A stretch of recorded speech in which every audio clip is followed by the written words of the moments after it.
Jim, another, please. Absolutely. DM.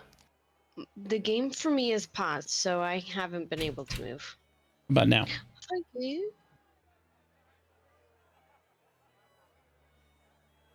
here you go. Thank you.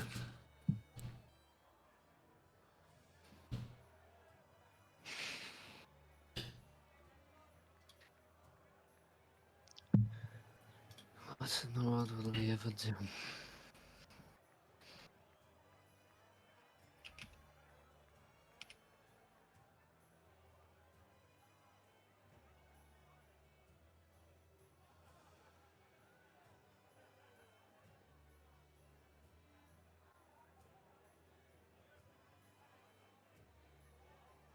Vesper.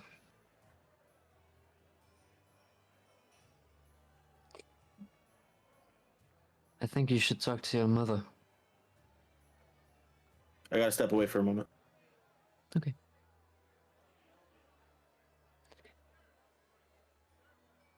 I do believe it would be wise.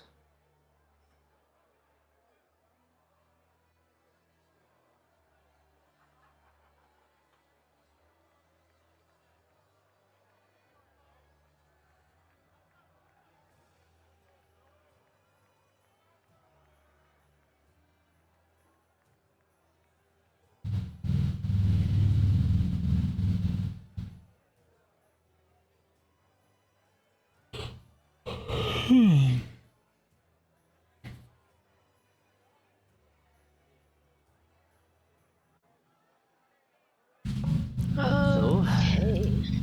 Tell us some of the stories from throughout your journey here.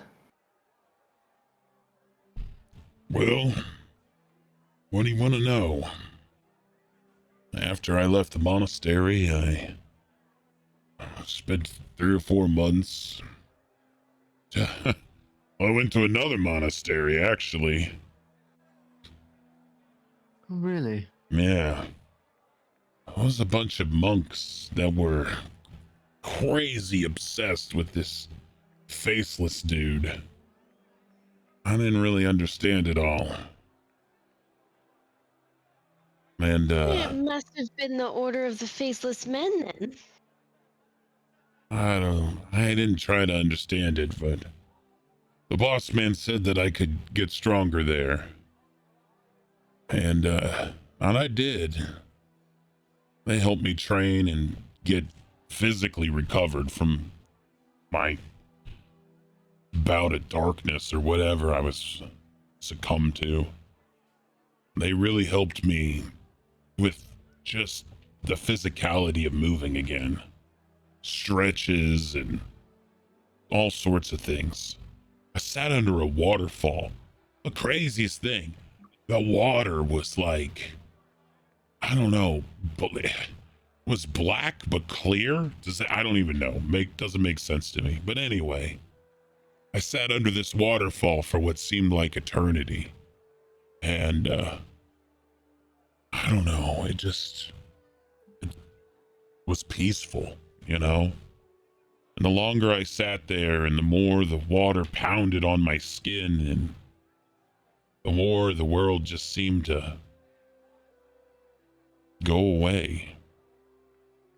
Every day was the same routine. I would wake up, I would have to go to some sort of meditation, and I was never any good at it. And then I would have to run, and I was doing exercises, and then I would eat, and then I have to clean. I was cleaning everything, mopping and sweeping, and dusting, and then I'd have to run again. And then I sat under the waterfall, and I'd go to bed, and I'd do it all again tomorrow.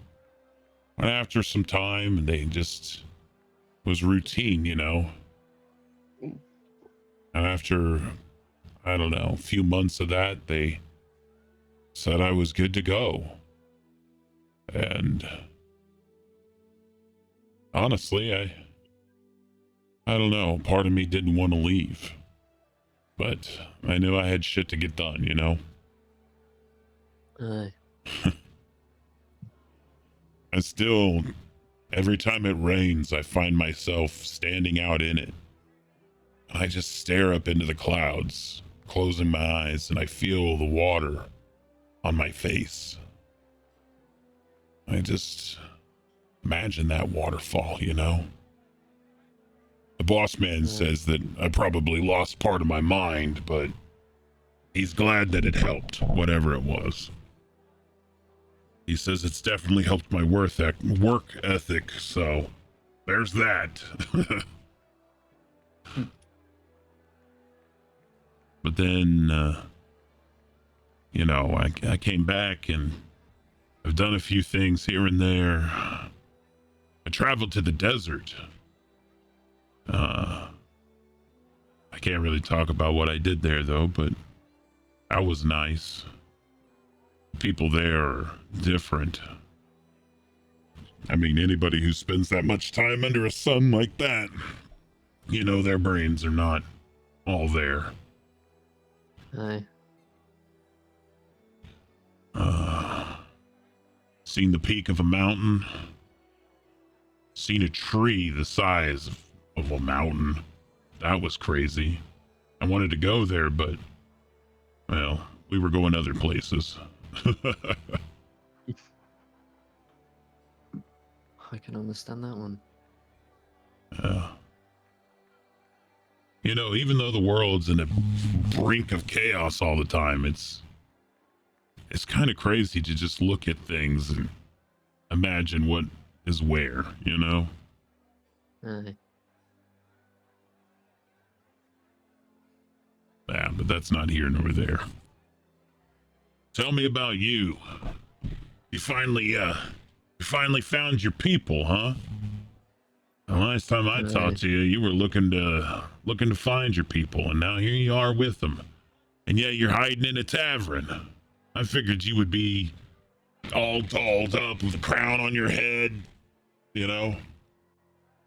Well, unfortunately, it isn't all like that at the moment. Nah. Don't worry.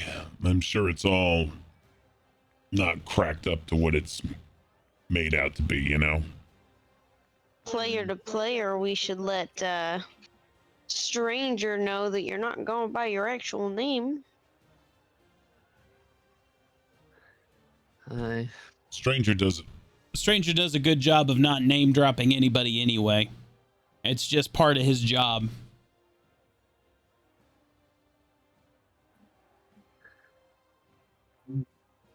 Just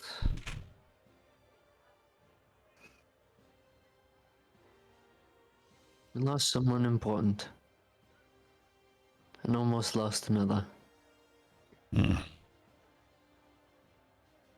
Well, I look around the room and it seems like the important ones are still here.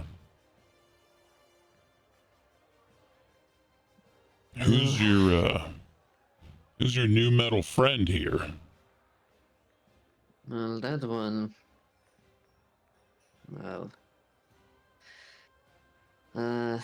His how do name I is say? Bishop. Yes. Whiskey over there made him. Made him? Is he not human or? No. Hmm. He's not a robot. He's called a Warforge. Warforged. Huh. Well, he's imposing, that's for sure. Imagine a whole army of him storming across some battlefield, you know? Aye. What a sight that would be. A terrifying sight. Good gravy. Especially since Bishop stands about 7 foot tall. His entire skin is Moon's metal only skin, like and 3 feet. yeah. I mean, imagine a whole army of bishops, you know, and Bishop is, you know, he's got cloth over him, you know, so it softens his demeanor. But like some other ones, you know, their metal skin has spikes and everything else on it. You know, they can get gruesome looking. You know. Well, either way.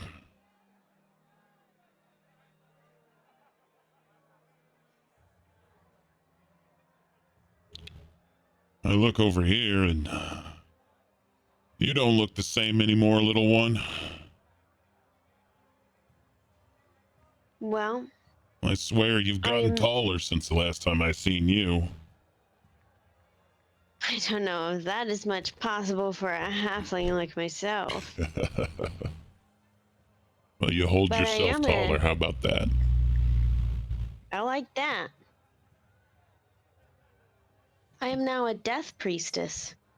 I, since birth, have been following the people that nursed you to health. Well, I definitely was on the brink of death.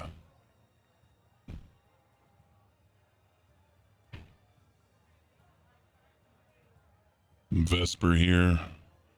He's looking a little dark these days. I dig the aesthetic, that's for sure. Man. Even Valmora here. Look. What's all these charms you got around your neck, sweetheart?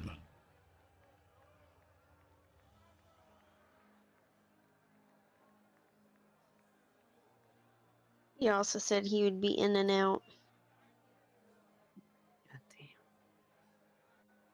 Well. It's neither here nor there. Well, no. I just wanted to build up the suspense. That's it. No, so the group found out about my grandmother, and we were flying back,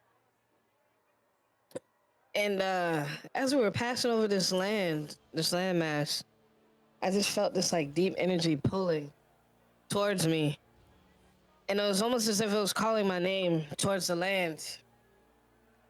And back at home in my grove, just in case you didn't know, my grove is my family. They normally there's a ritual that happens when a granddaughter of the queen of the grove comes to age. She passes down her powers to the granddaughter. My grandmother passed due to an illness, and I never was inherited that power. So when we got to the land, we ended up finding out that that was the land, the same place that my grandmother acquired her power of the Druid way, which is the primal warrior. And so now I was gifted the ability of the primal warrior. Actually, you can speak to him yourself. Hold on. Speak to him Wait, yourself. You're not gonna transform into him in here, are you? No, he actually has his own form. Come on out, Primal. Hang on. Oh, where is players? NPC. Is he in? Oh no, he's an NPC. Yeah, Primal Warrior. Whoop. Oh shit, he's way too big.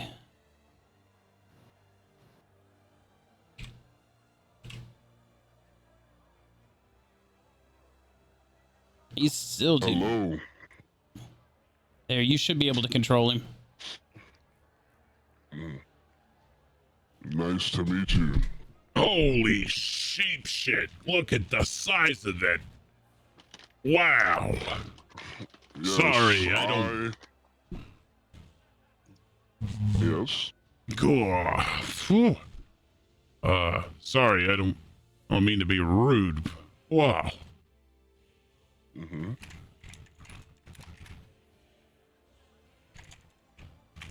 Well,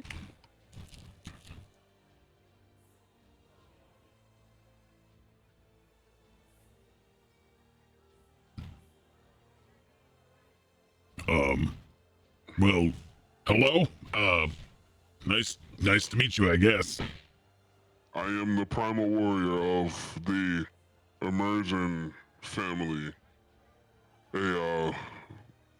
Definitely a warrior of pride, strength, honor. And this year, young lady Valmoria finally took the opportunity to come to the islands to claim the rightful power that was bestowed to her grandmother many, many years ago. It's nice to meet you. I see. And you wild shape into him? Yes, she does wild shape into me. And she's able to now inherit my form, and I lend her my powers. So we become one. Impressive. Mm-hmm. I Quite...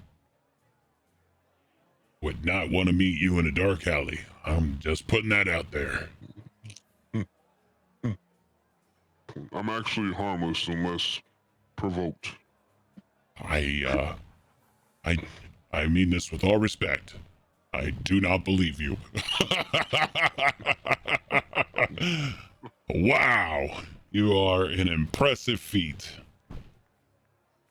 It's a pleasure. I should be going now.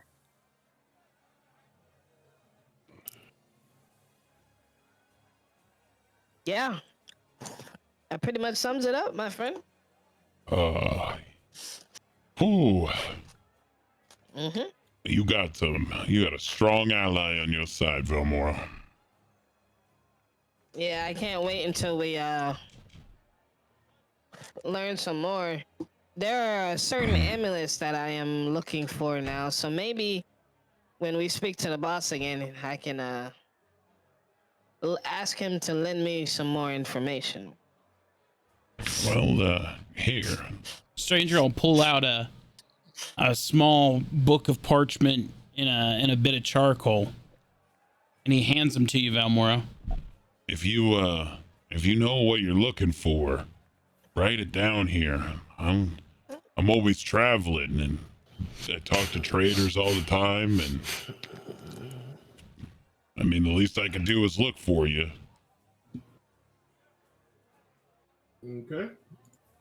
It is, and I'll scribble. Valmoria will scribble down a hammer artifact, because that's the only one that she knows right now. She's looking for, and then. All right. The only one that I know of right now is it's an artifact.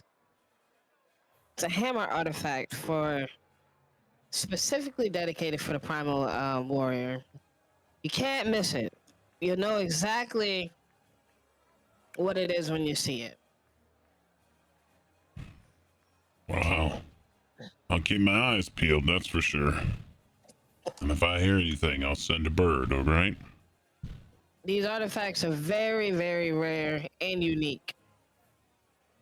Well, then the chances of me coming across it are probably going to be very, very rare and unique as well, but still, my 2 eyes added to the search has got to be better than not, you know? Mm-hmm. Anyway. Well, I'm sure you all have things that need to get done.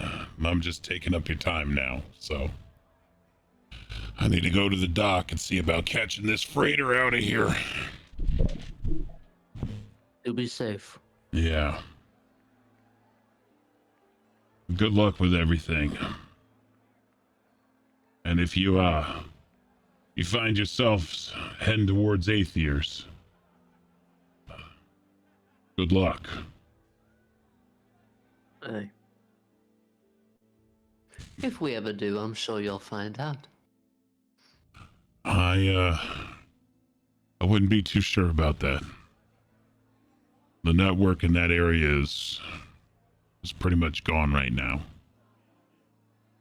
We'll pretty much find out about the aftermath if you guys pull something off there.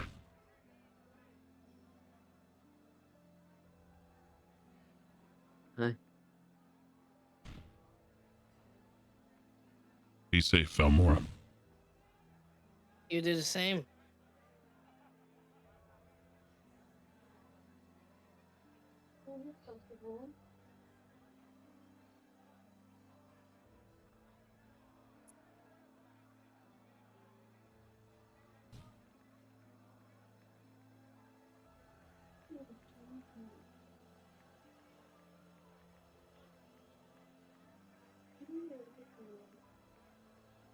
Well, Well, that's something.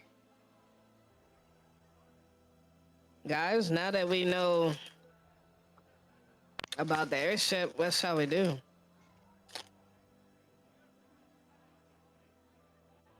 There's no need to try and take over it. I agree. I mean, if it's as destroyed as Stranger says, then it looks more like an infiltration of the city. Yeah, but we also have to keep in mind that if they built it once before, they could most certainly build it again. Something like that would take time. Yes. And chances are, if it's still in the air, it's probably still operational, probably just there for repairs. Unknown how long it would be. Now would be an opportune moment to get in and sabotage it for real. Fine. It would also have considerably less guards on it. Yes, we would just have to be stealthy enough to not let any of the guards on below it know. Mm-hmm. Especially since it's in Aethiers, and that's where the bulk of their army is. Mm.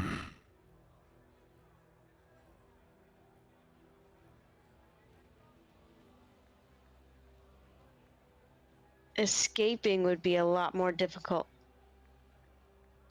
I don't know. If the airship goes down, they may be distracted by just the sheer size of that vessel crashing, you know? It would be a perfect time, a perfect distraction for our getaway.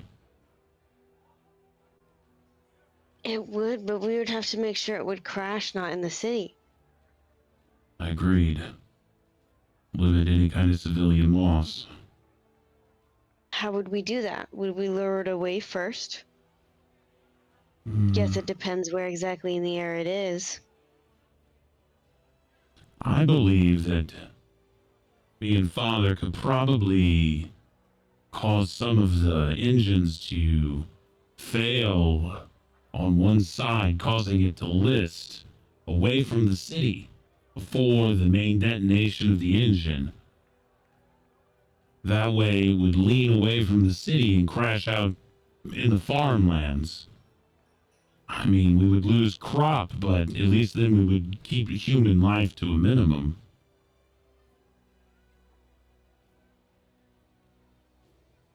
Depending on where it's at, we could make it crash into the sea as well. Yeah, but That would make it worse for our escape. if it crashed in the farmland, they would have to attend to the fires. Very true. If it crashed into the ocean, there's nothing they could do. They would turn their focus towards us.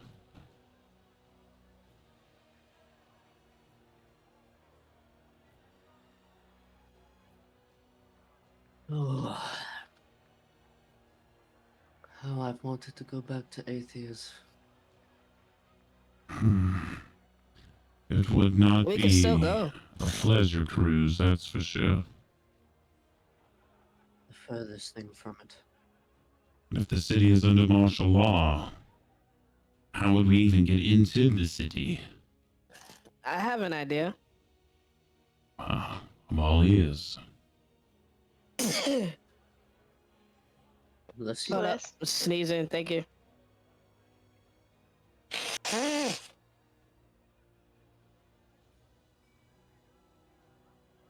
Now out with So excuse me, sorry. trying to get myself together. I have Okay. a toolkit if it would help. Yeah, definitely need that. But no, once we figure out what we would do once we get in, then I'll explain how we can get into Aether's. It's pretty seamless as well.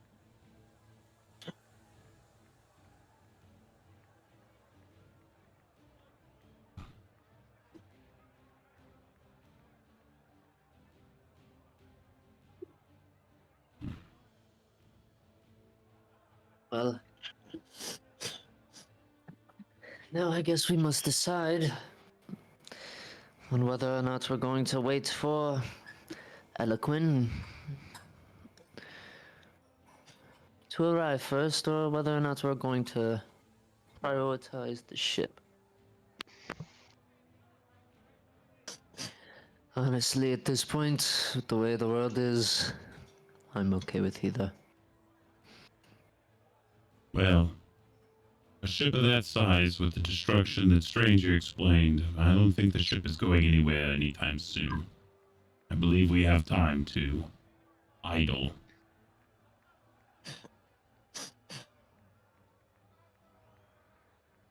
Shall we discuss these other two inquiries? I suppose.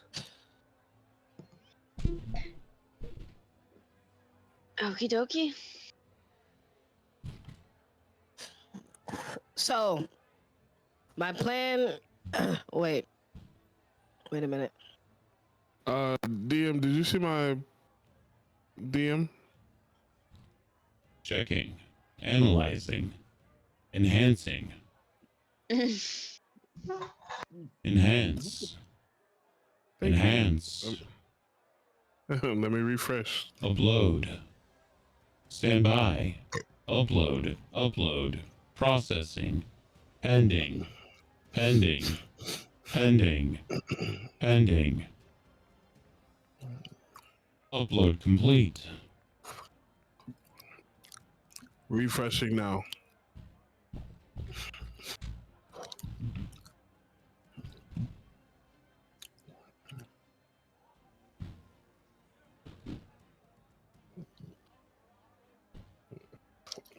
All right, let's see.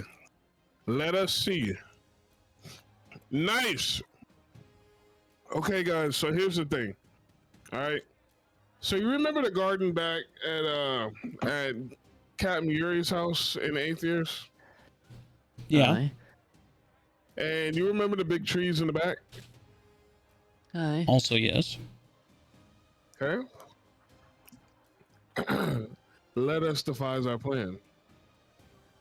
Well, I'm all See- ears, huh? See, guys, you see here, as I was meditating a couple of days ago, we first got here, I was thinking back, and there was one technique that my family, my grove, used to, what do you say, have the element of surprise in the enemy. And it pretty much allowed us to go anywhere that we've been before. So we could use this in order to get back in 8th years and then come back, because see, I've went around and touched every single tree. Tell me you touched every tree in the garden. I've touched every tree in the whole city. That's exactly what you were doing the first day we got here, wasn't it? That's exactly right. And you were wondering Oh. why, huh? Aye. Most intriguing. So you're saying that via one of your spells we can teleport? Yes, and primarily to either the north of 8th years. Remember garden that I used to spend a lot of time in the forest. I used to spend a lot of time north of the city.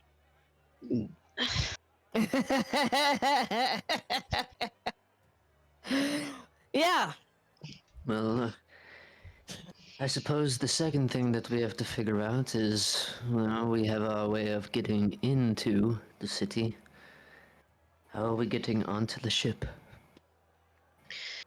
There are That the is portholes a on the side, interesting correct? spell. Checkmate. A magical link between a large or larger inanimate plant within range and another plant at any distance on the same plane of existence. What?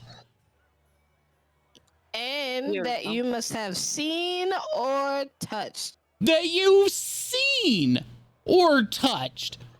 Wh- Jolly's bamboozled. I love it, Joe.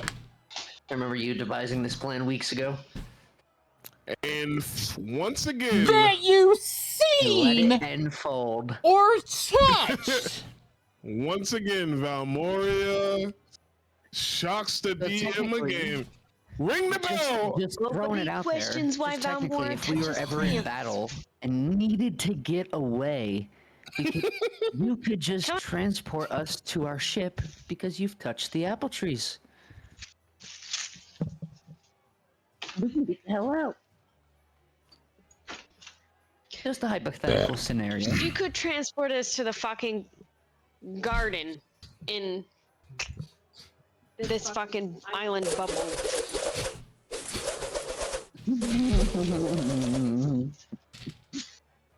Jolly's like, wait a minute. This can't be right. Hold the fuck up. Hold the fuck up. Just hold the fuck up. That means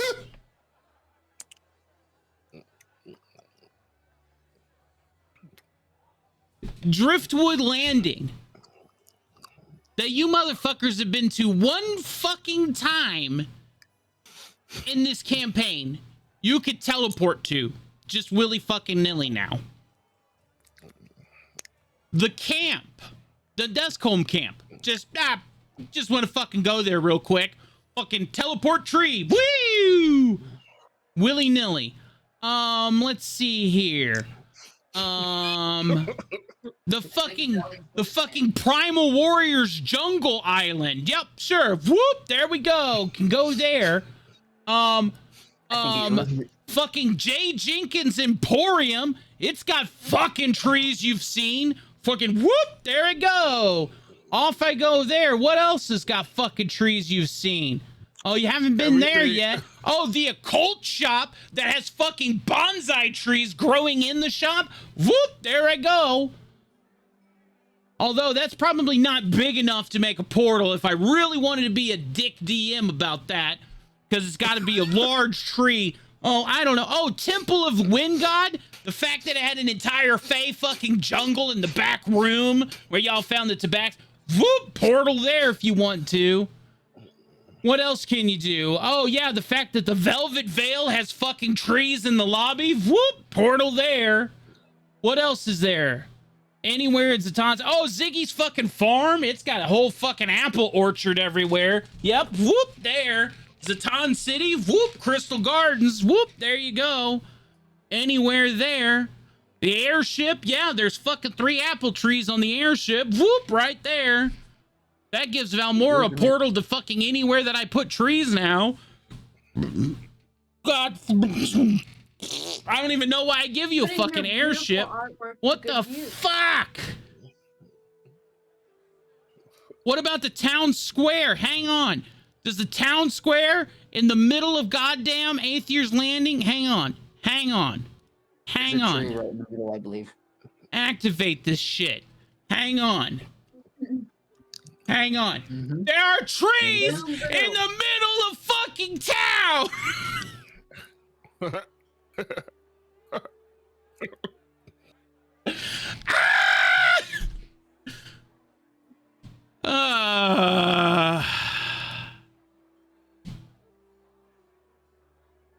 I love you, Jolly. I got bamboozled is what's happened.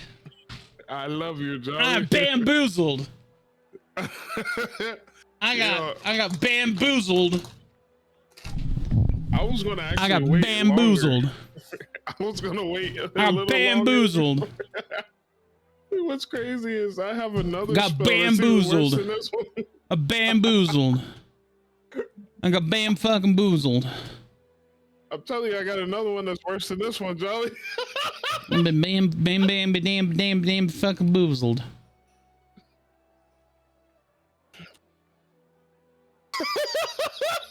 I've been bam fucking boozled. Look at this shit. Look at this fucking shit right here. Look at this shit, chat. Look at all these fucking trees. That Valmore, look, she probably touched this fucker right here, glowing in the back fucking 90. I remember when she did. Oh hell yeah! I would all that shit.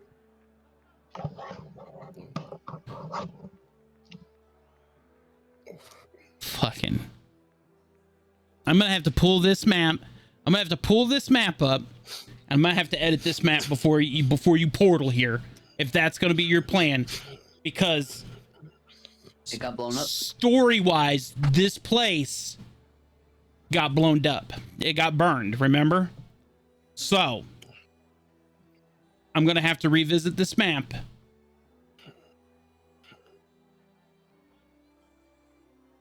Okay.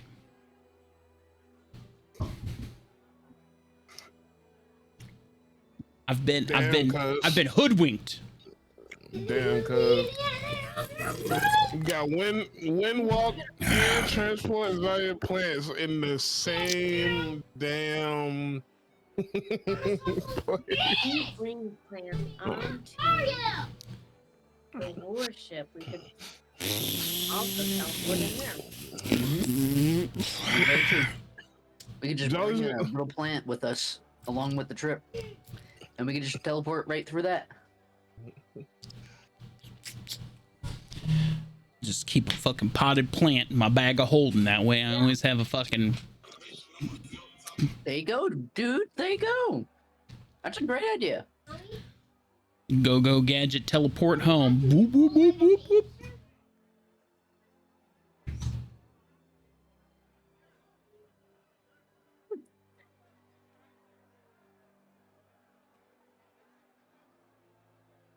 Fucking bamboozled by plants.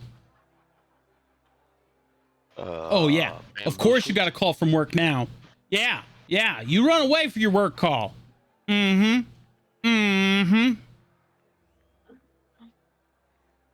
So, okay, catch me up to speed. We've got this transport via plants, which can transport us anywhere, right? Basically, any plant So that's you're big. wanting to transport from here to Acres, right?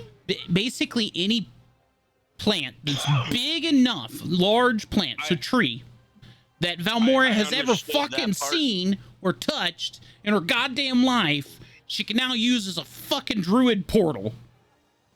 I understand that part, but she's wanting to use this to get to Aether's Landing and then figure out a way to get on the ship, yeah? Yeah. Yeah? Yeah, that's, she says she can get into the city using it. Well, I mean, technically, according to the thing here, I mean, yeah, sure can. I mean, I'm not arguing that she can't. It's All right, I'm just... back. All right, okay, all right. So, Joe's back. I'm just gonna let... So, Val, I'm just gonna start using a flamethrower. I'm you can get us to Aether's, right? Yeah. And you're trying to figure out how to get on the ship, right? Yeah. Okay, so guys, this is completely unorthodox, but can you transform people, Val? Can I who? Can you transform people? No. Oh. Hmm. Maybe. Wait, actually, Maybe. hold on.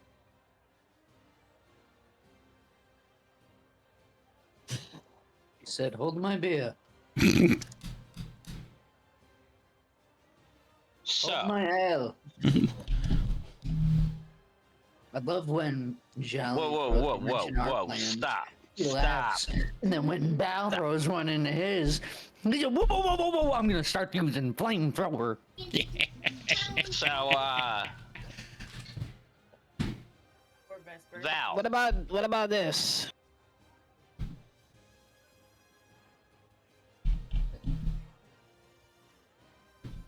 Well, you can do that. I mean, I'm pretty sure.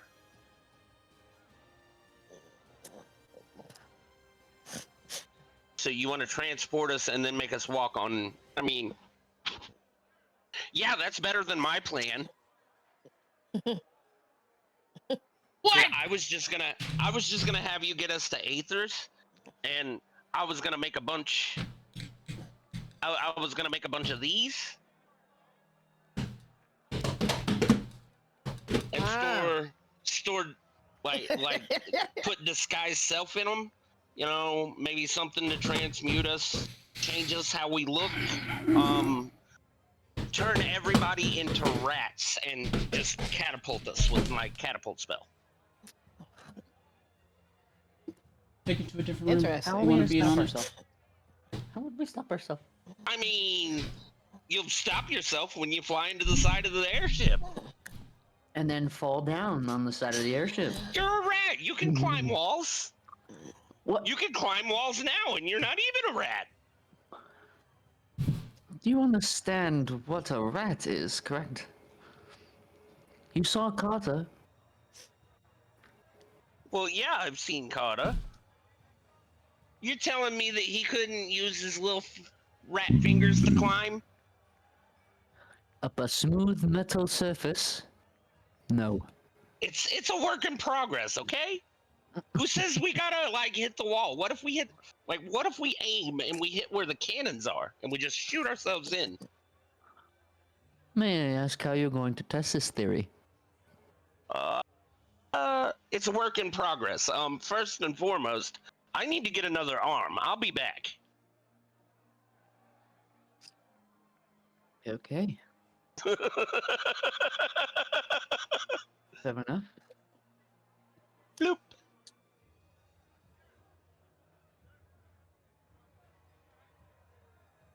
So we could move 300 feet within any direction.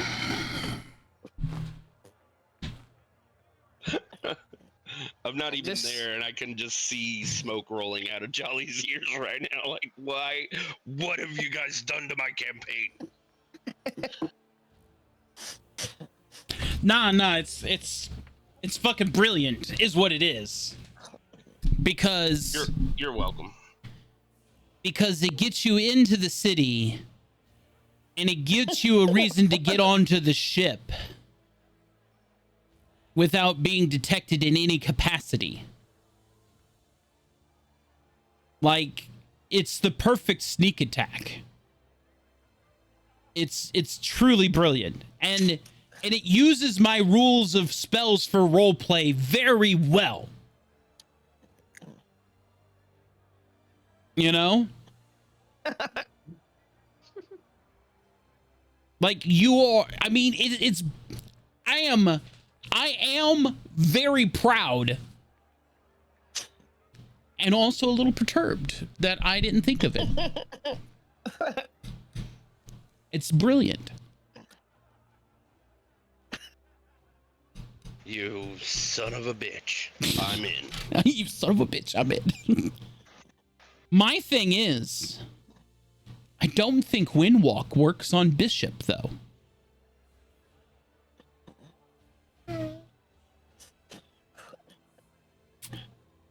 It's okay, Jolly. Let me tell you why. I'm trying to find out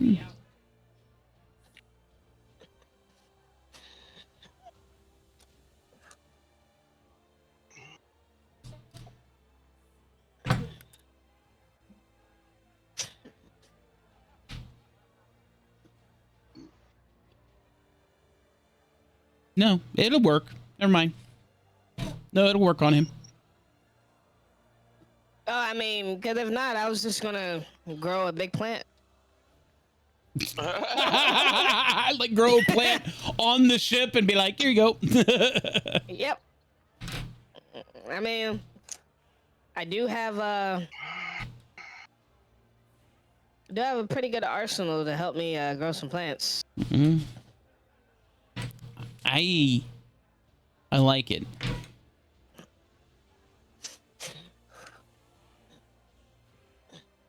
I'm sorry. What are you sorry about? That this worked out so damn good. It works out so damn good. Because it literally can happen like that.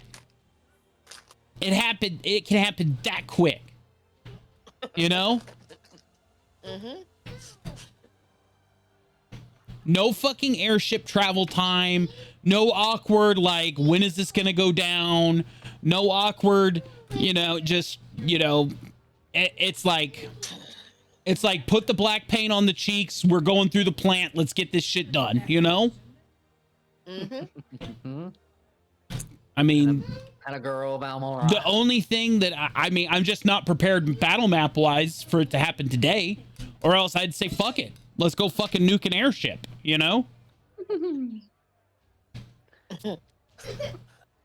I think we, guys, so I know that we can use this transportation, but I really do think we should come up with a plan and do some reconnaissance beforehand. Because, yes, we are a group of badasses and we've taken out a lot of bandits and we've seen a lot of shit. But we have no idea what is going to happen and what is on that ship. Well, no one says that we have to attack the ship today. Absolutely. Who says we don't do a little recognizance tonight? I am for that. But the question is, what are we Breathe a looking? little different air. All right, we're gonna put a pause on the tavern.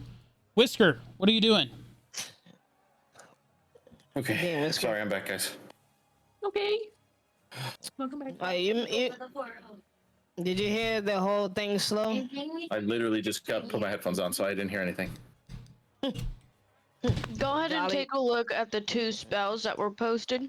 Okay. Chat. Unlock and spell soaring. The I don't know if ones it's- by Valmora. Oh, okay. Transport via plants. Oh, yes. Okay. And 10 creatures you see within range assume gaseous form. With a cloud, while in this form, creatures are flying speed of 300. The transport via plants was the big one. Yeah, you could transport anywhere that you've touched with. That's a plant. Yeah, I knew that one. Touched or seen. Yep. We have instant transmission. It's great. We'll Now- be using that to get into the airship, but we just have to figure out how. It caught Jolly by storm. It did. It caught me off guard. Anyway, Whisker, you're in the armory with Astrid.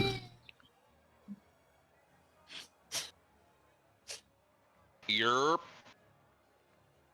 You see her. She's pounding away on the anvil.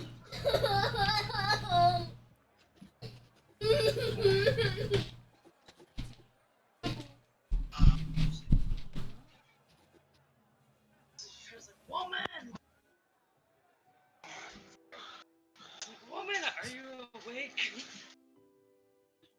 Because I don't want to get hold of her in the room.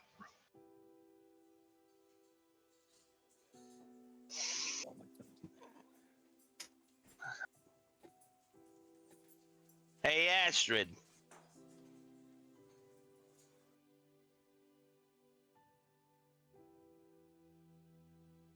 Sorry, I was Dealing. It's Yeah. cool. Take your time. well. Hello, Whisker.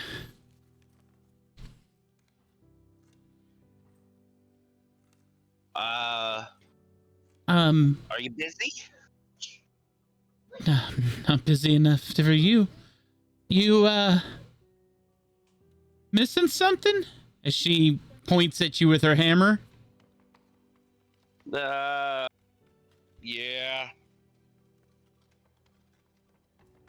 A monument to our sins or something like that.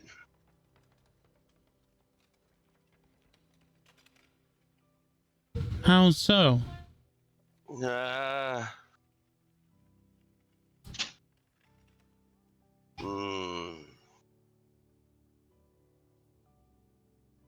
I'm not, I'm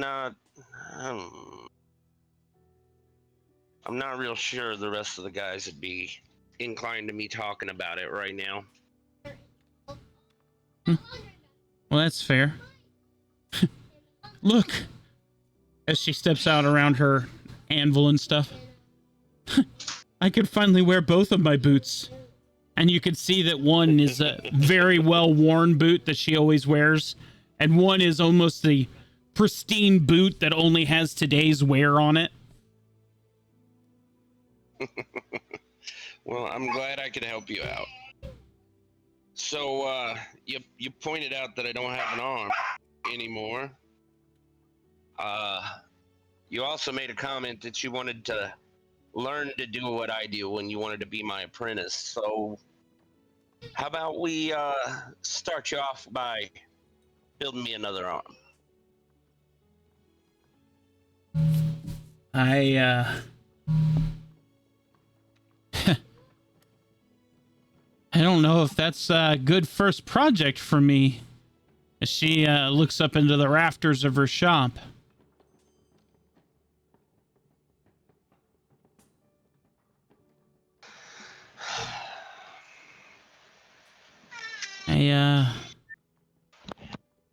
I don't think you'd be happy with what I make you.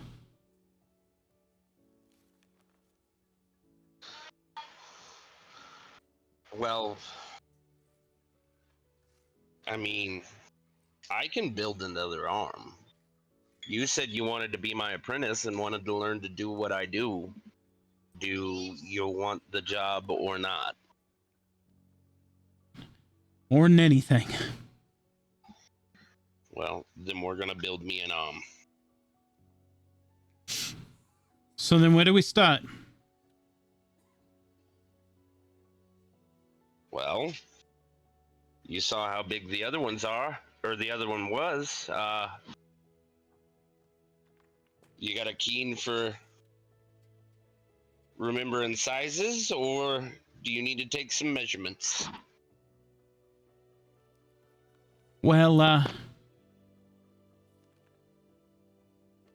how about I start by taking some measurements just to make sure, because, unlike you, I don't think I can get it right the first time just by guessing at a lady's size.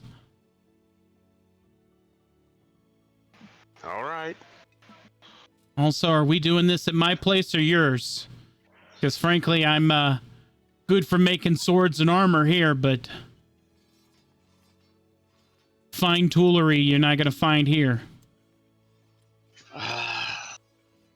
Well, if you don't have the fine toolery, you'll have to accompany me to the airship. That's fine. I'd like to see where you call home anyway. Just let me talk to Wolf real quick. Get one of the other guys in here to actually do something for a change. I mean, you can go talk to him.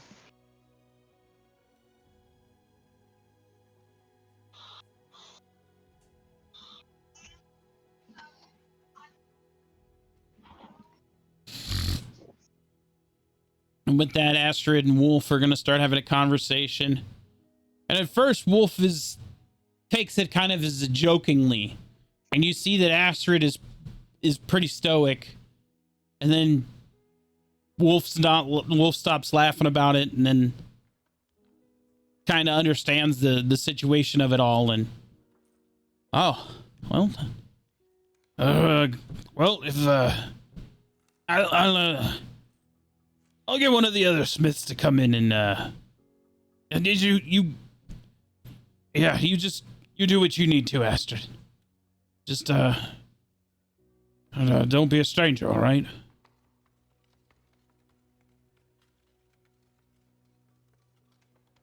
All right, let's go.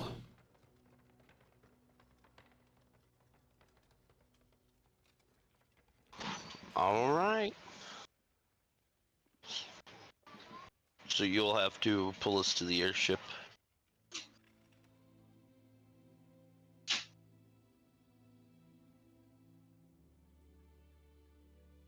Okay, let me go ahead and do this. And then we will go to...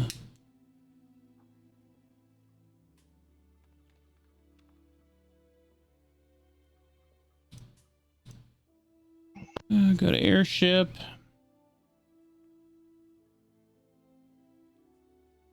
Let's see here. So... you all are not here right now. Move you off deck. Whisker is on deck.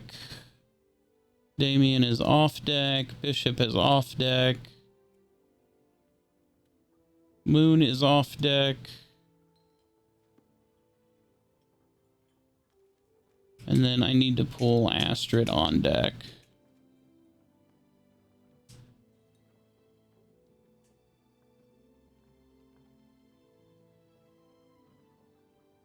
There we go. And just to expedite things, I'm going to pull you both to workshop.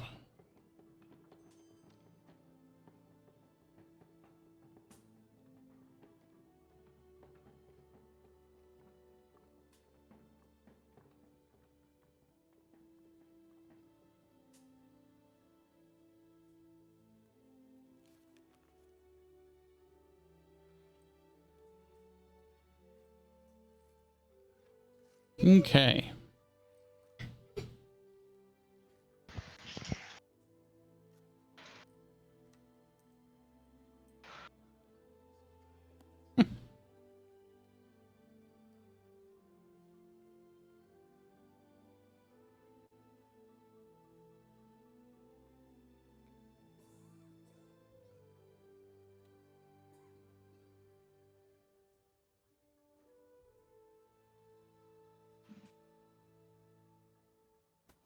You know, I don't know why, but I guess I just expected it to be more like a forge, you know?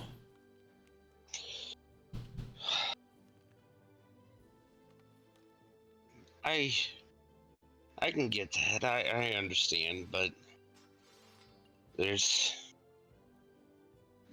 some differences between making I don't really want to say making your weaponry and mine, because they're both weapons. It just there's a difference between being a blacksmith and an artificer. Not everything that I do has to be forged out in fire and beat with a hammer, and some of it's like I showed you my lightning grenade. Some of it's just as simple as, you know, mixing ingredients. So where do we begin?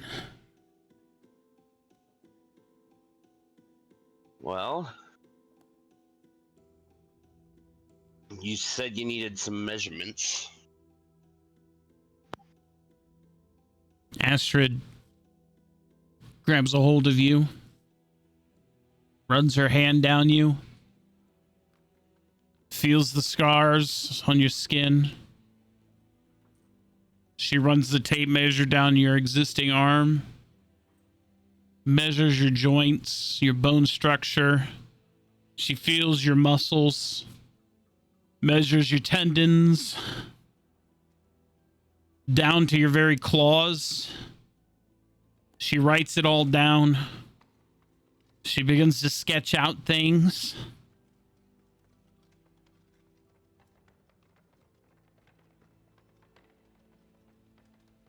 Okay. I think I got an idea. What do you think? Well, I mean, everything starts with an idea. All right, but how do I make my idea reality? Every time I ever try it, it always ends up.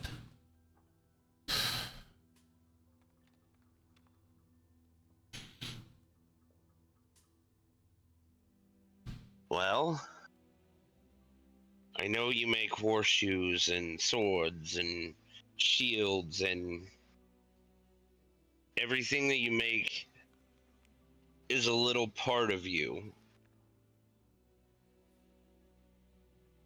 Well, this is going to be a physical part of you. Yeah, it is. Everything you make is a part of you. But when you see metal, do you just see metal? No, it speaks to me. It tells me. I see its grain. I see its life. I see its soul. I see its potential. Do you see what it wants to be? I see what it could be.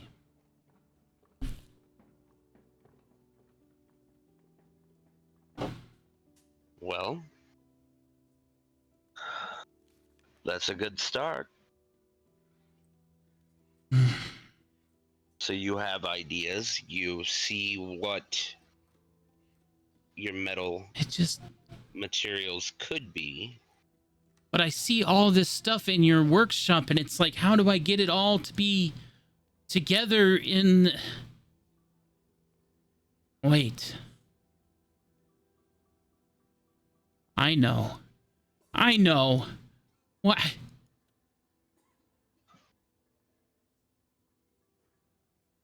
I know what I can do here. You may not have both of your hands, but you have both of your legs. Yeah.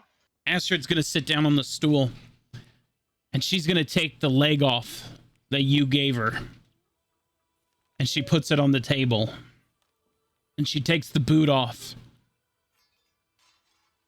and she starts to undo the outer plating of the leg with the screwdriver on the table, revealing the inner machinations of the leg.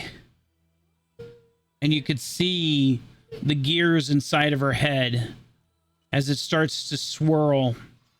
And you see her on her blueprints as she begins to try to copy the designs and how they start to function with one another. And she starts asking for bits and pieces. And you walk around the workshop and you begin to hand her things.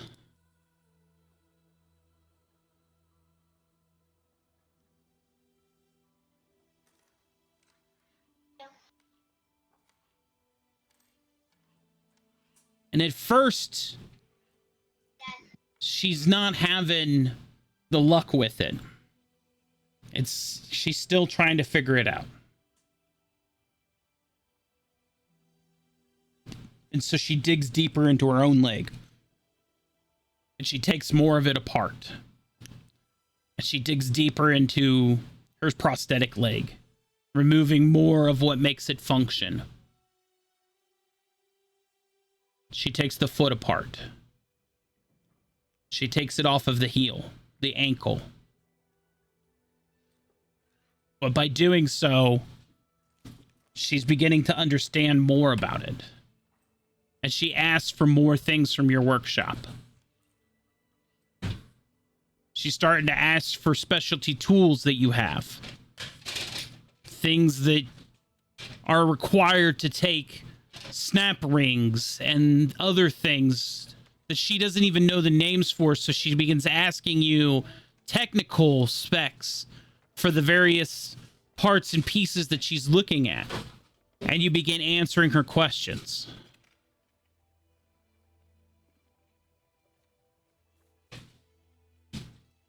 And she starts getting more into it.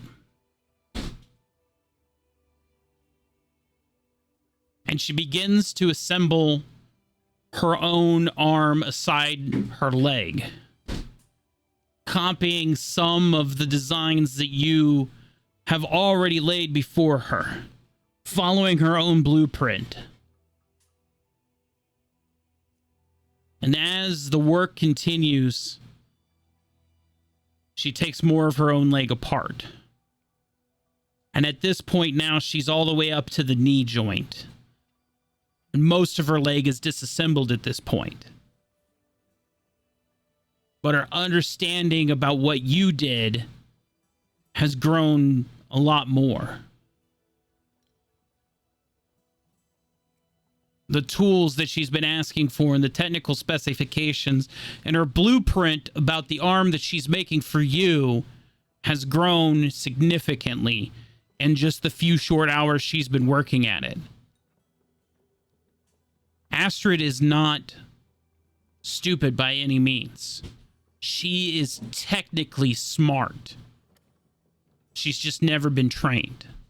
And to have someone like you standing here and teaching her the technical terms and how things work together in the engineering way of how it all works has been incredible.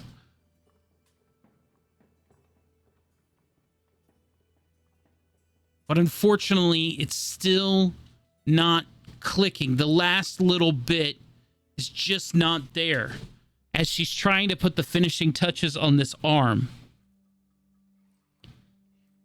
Something is just not coming through.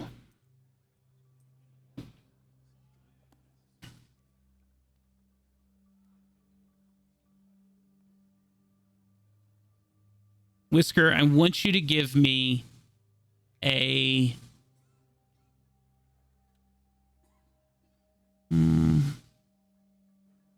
persuasion check.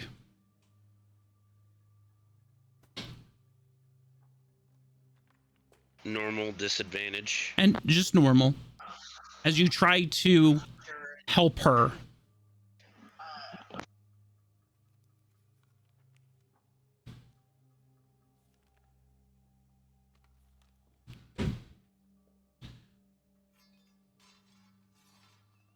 Your 8, coupled with her 17, is all the help she needed. As the arm that she has built you snaps together and the final components pop into place. As she puts the final casings on the arm and she hands it over to you for inspection. I'm not even gonna inspect it. I'm just gonna put it on. Damn, my boy living on the edge. I want you to give me a perception check.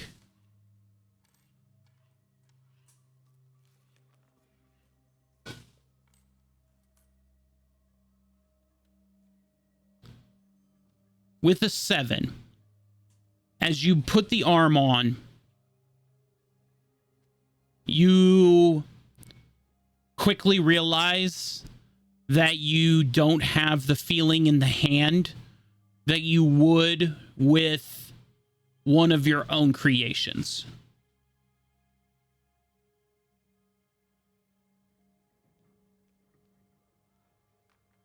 And while it functions, you have control over the hand and the wrists and all of it. It is not as smooth as your own, but it does function. And the fit is good. And while it does not have all of the bells and whistles and the hammer and the welding and all of these other tools that you fabricated into your own prosthetic, it is just simply a clawed hand prosthetic trying to mimic your existing arm. It works. It fits well. It feels well. However, it lacks feeling and it lacks a true fine motor skill.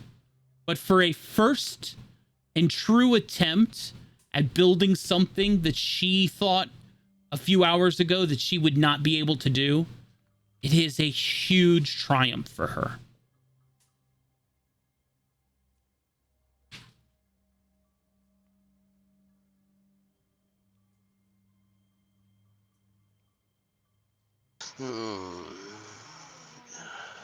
It's good. It fits really good.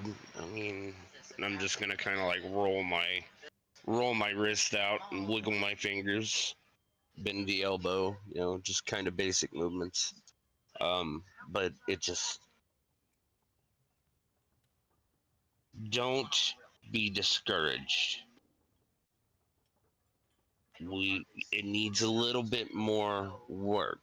It moves. It fits perfect. Like it just needs a few minor adjustments in the fine motor skills, and I can't feel anything out of it, so we'll have to look at that. But this is a great first attempt. Well, I had a good example to go off of. I guess I'm gonna have to figure out how to put this back together without an example now. As she looks at her prosthetic completely disassembled on the table. I guess I should have made a blueprint about this. I can show you the blueprint. Yes, please. I really would like my leg back, but I have to admit it kind of helped me put that together. Well, you have this. Now you can use it to put the next one together. And then we'll keep going until we get it figured out. Well, wouldn't you want me just to tweak that one? You can tweak this one if you want. I'm just gonna like take it off and hand it to her. If you don't have any feeling, I wonder if...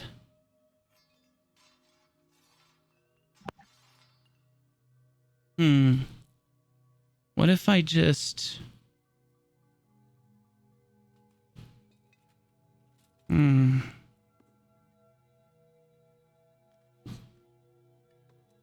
No.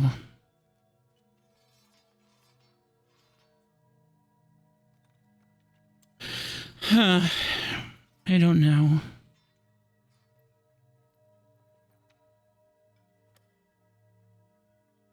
Here. I don't know if that did anything. Well, we'll see. And I just kind of pop it back on.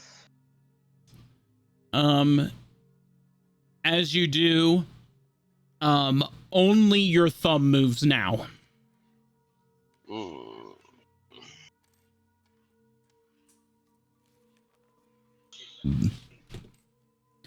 I mean, it's good if you just want a thumbs up, but I'm just gonna hold my hand up. Oh no. It's fine. It's fine. You can do this. Here. Me. No.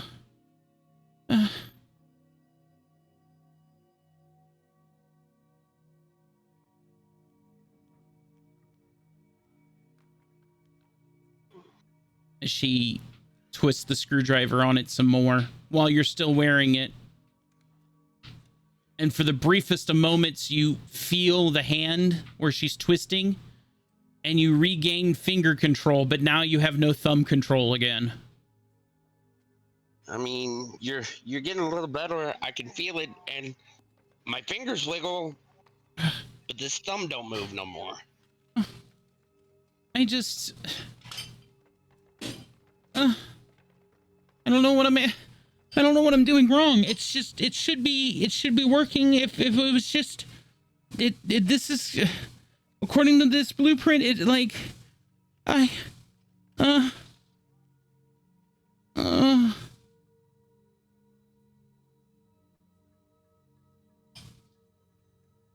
here. And she just kind of takes a wrench and she smacks it flat on the back of your hand. And when she does that, you have feeling and you have function of the fingers. Bah. I don't know what you did, but I felt that.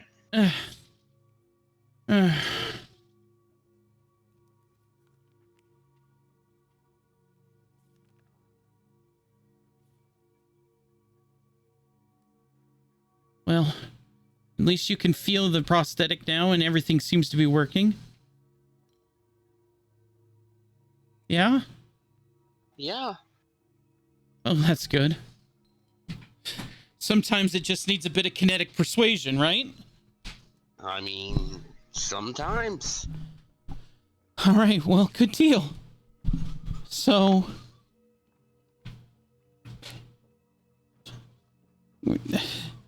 no offense, but... can you help me put my leg back together?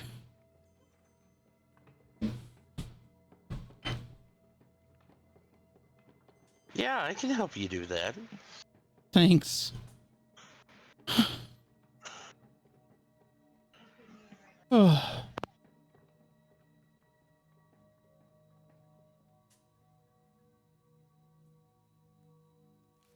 And just the knowledge that you said you were going to help her do it, you are basically just handing her components in the right order, and Astrid is simply doing the work herself. And the leg is going back together very smoothly. You aren't doing anything other than just handing her the parts and pieces that she needs in the correct order. And in a matter of 25, 30 minutes, Astrid put her leg back together. And when she slips it back on, it functions like it was never taken back apart. You see? See, I knew you could do it. Sure. It was really you doing it. Nah, I was just handing you pieces. You're the one that put it back together. Yeah, but you knew what I needed when I needed it.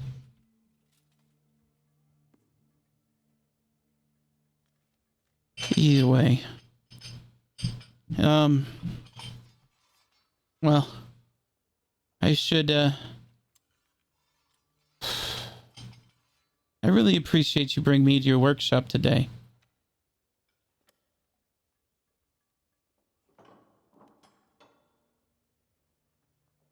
What was that, Jolly? I appreciated you bringing me to your workshop today.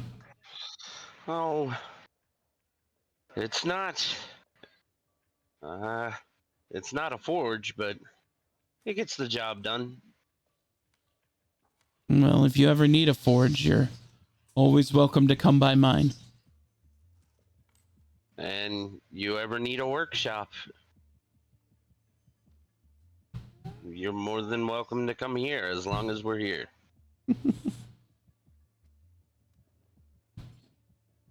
Well, I better get back to it. I'm sure some idiot craftsman is in there tearing my shit up, you know? I understand that. Thanks, Whisker. Oh, you don't have to thank me, Astrid. But I do.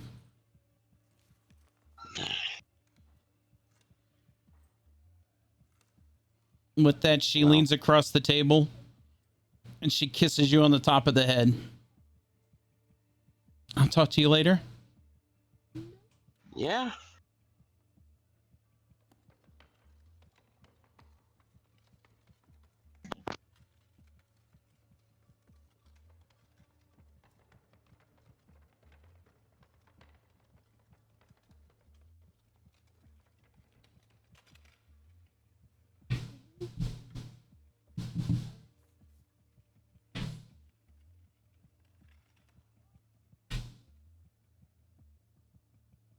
All right. Anything else you want to do, Tim? I would like to return to the party. Yay! Back to the tavern. Zaton City.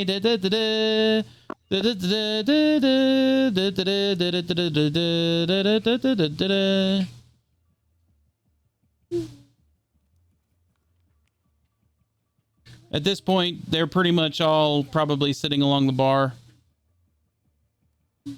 Maybe not Bishop because he doesn't drink.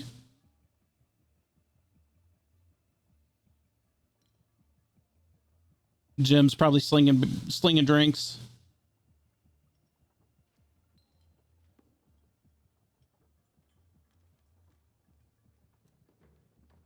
All right.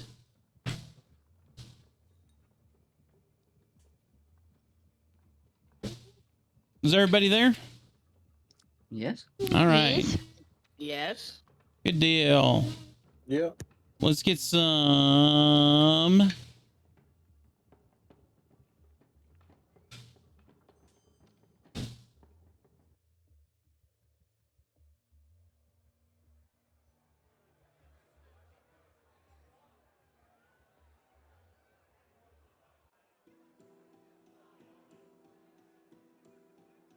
Jolly's learning how to use the bot. All right.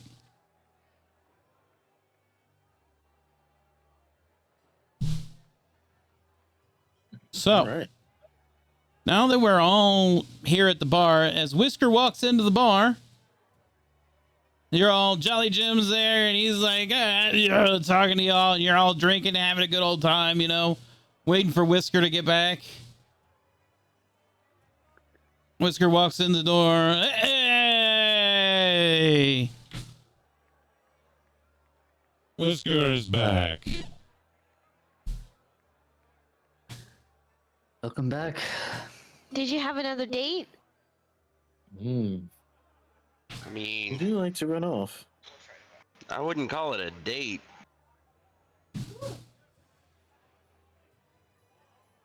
I see you have created another arm for yourself. Well, I didn't create it, but Astrid did. Trusted another artificer with your arm? She did say she wanted to be my apprentice. Scandalous, father.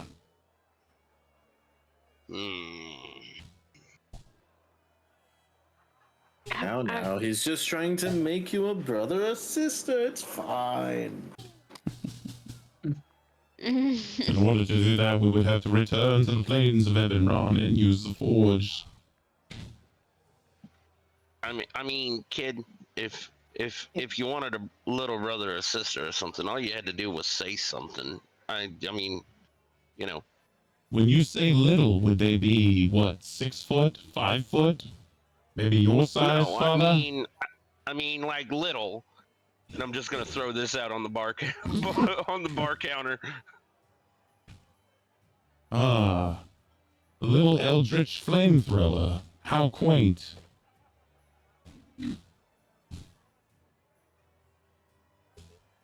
Hey, what kind of parlor trick be that? As Jim kind of pokes at it a little bit. I mean, it's one that could set your whole bar on fire. Oi, hey, now, everything in here is highly flammable. And the liquor in here, put it away. I mean, we can put the liquor away if that's what you want. I Is will. that right, guys? No. No? Here, this one's on the house if you put the fireball away. All right. And with that, I'm going to just boop. Always trying to find a bog in a whiskey. I mean, maybe I picked it up from you, Vespa? Touche, touche. Charlie, I think we might need some ice over here. That sounded like a burn.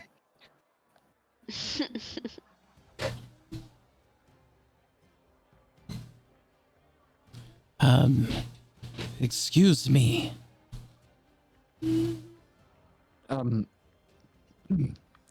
Mr. Sheldon, sir. Sorry. Let me. Hello. Hello. Strange to see you here. I The least place I would expect you. I do not frequent this place, but I have a very strange visitor in my garden asking for you specifically. You and your friends. I think I might know who that is. She has quite a few of the city guards. Very concerned as well, as I am concerned as well. Well, we will walk with you. Yes, I Either would way. appreciate it. They seem to have understanding that this was an expected event, though, whew, nobody told me she was going to be here. It is okay. Everyone.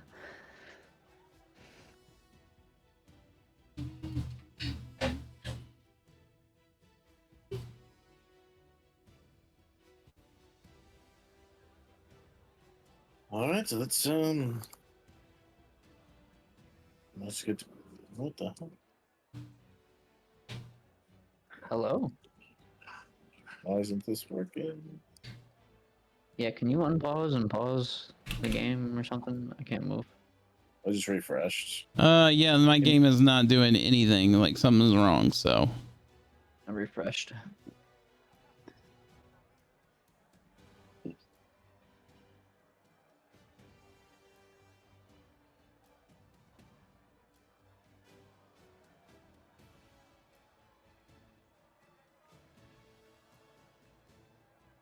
There we go. Moon is drunk and gone. She's disappeared. What'd you do to her, cousin?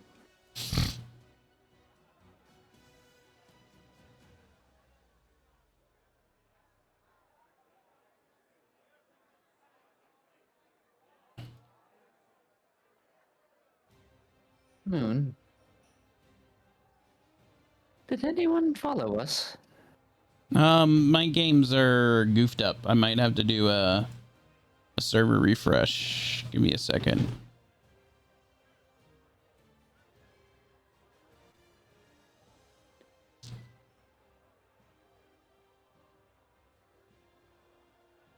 Because I cannot get into my GM.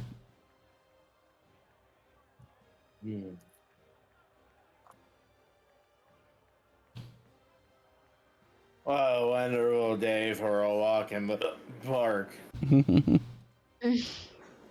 I'm glad someone decided to come along. There we go. I would advise you sober up quickly, Vespa.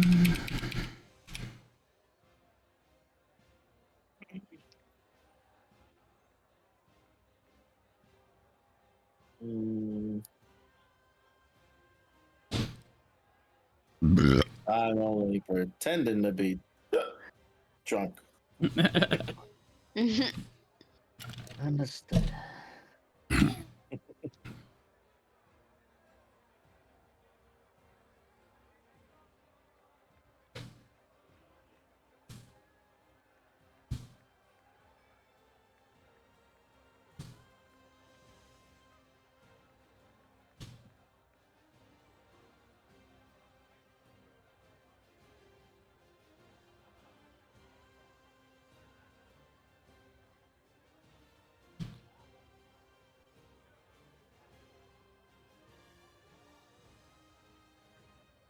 There we go. Finally, the GM screen decides to load. Thank you.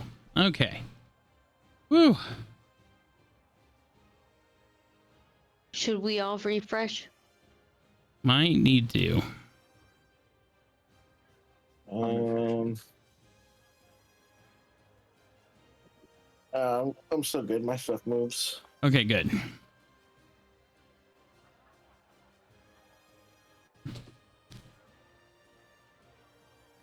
Now, let's see if I can get this stuff to do. Yes. Yay! It fucking worked. Yay.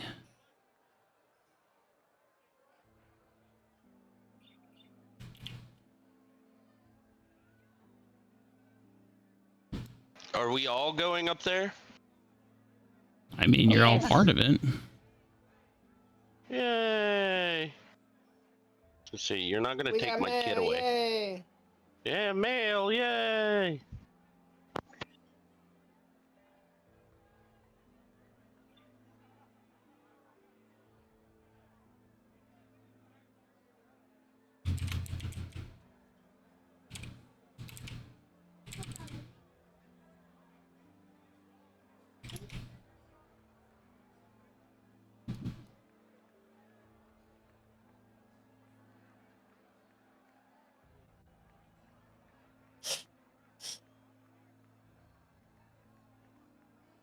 Okay. I don't need...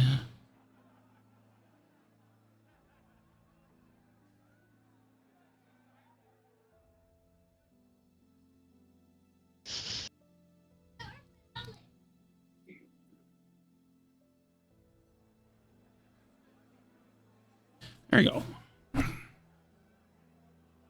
All right.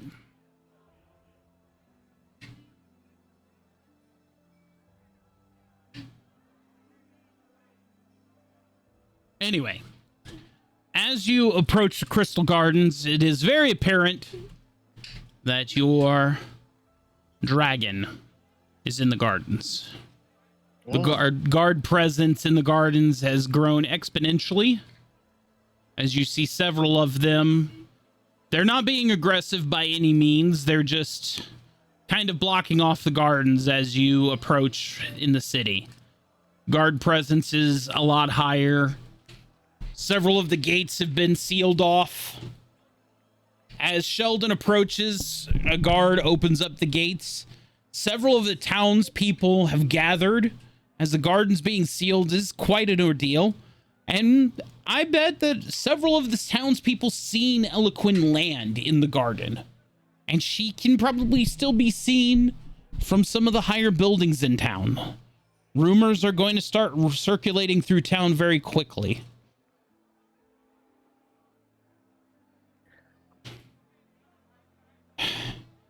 Well, here is your friend. Hi. Thank you. I will leave you to her.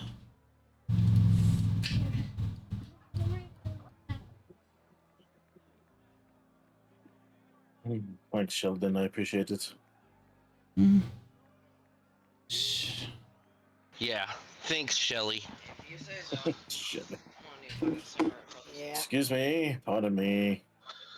Pardon us, coming through. I'm going to take a knee. I kneel before you. Bend the knee. Yes, and I will bend as well. Eloquin, as I will kind of Is do she like on the board? Yeah. Don't tell me I need to refresh again because I don't see her. You're literally standing Right under in front of her. Yeah, there's literally nothing on my screen. I guess we'll fucking refresh again. Come on. Don't fail me now.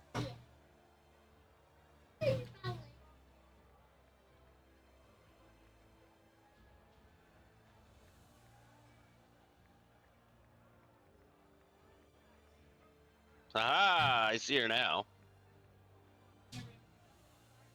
I may have missed this or not, but do they know who we are yet? Like the townspeople? They don't know you. Like, you are a common sight now, but like... But they don't know, like, who we are. Yeah. Okay. I'll just double check because I missed a couple of sessions, and then I just double check and make sure we didn't cover that. But we did tell Aldrich to hang the flag, didn't we? Nope. Oh boy. Oh dear God.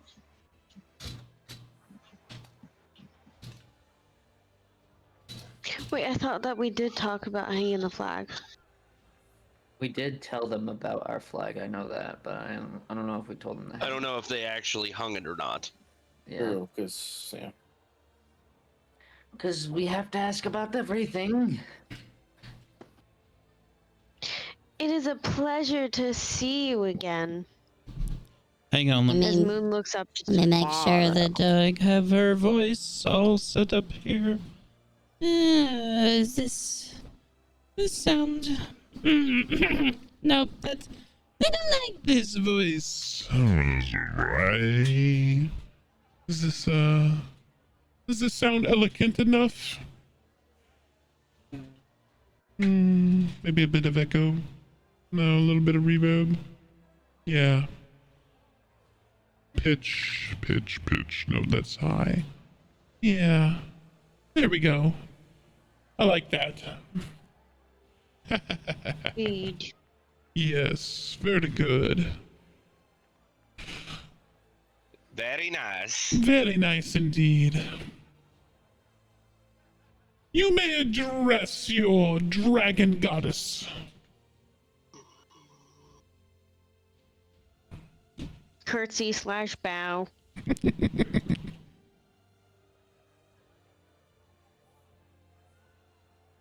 It really is a pleasure to see you again. Likewise. Although one of your party is missing. Nellis! Hang on. I gotta find the gold token. Where is he? Plop. Is that better? Oh.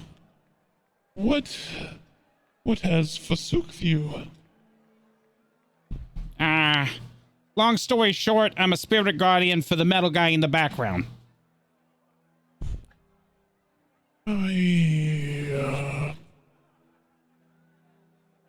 Okay. Anyway, my guardians, my chosen warriors. I see that you have made your way to the city that I promised. Hi. Is it everything that you had hoped for? This garden sure is beautiful. It is. And more. We are very much happy to see that. Damien and Vesper were able to see some family again. Ah, splendid.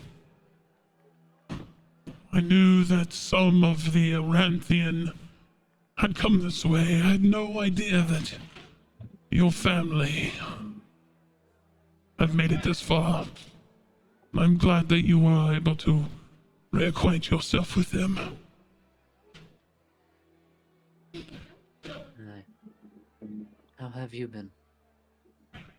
I have been, well, exploring the farther northern reaches. I had heard reports that an ice wall had barricaded this island from the rest of the world.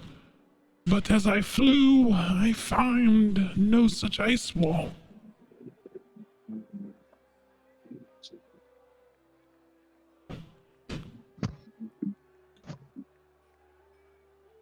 It's quite an interesting situation over here.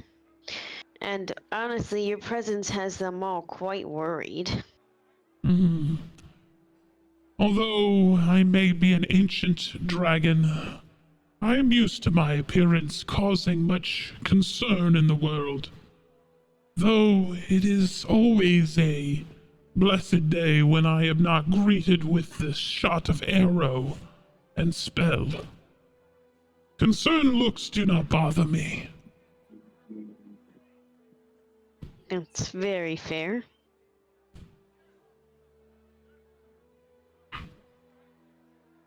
And good. They shouldn't. Your beauty exudes all. I appreciate the flattery.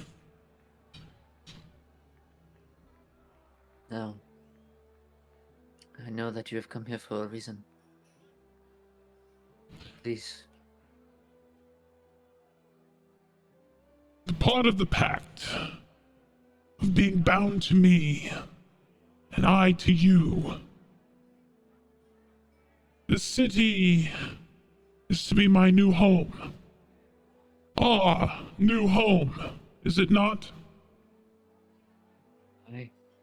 I desire a place far from the turmoils of war, where I may be safe from all of the desolation, worshipped for my glory, and safe to raise my children. Have you secured that for me?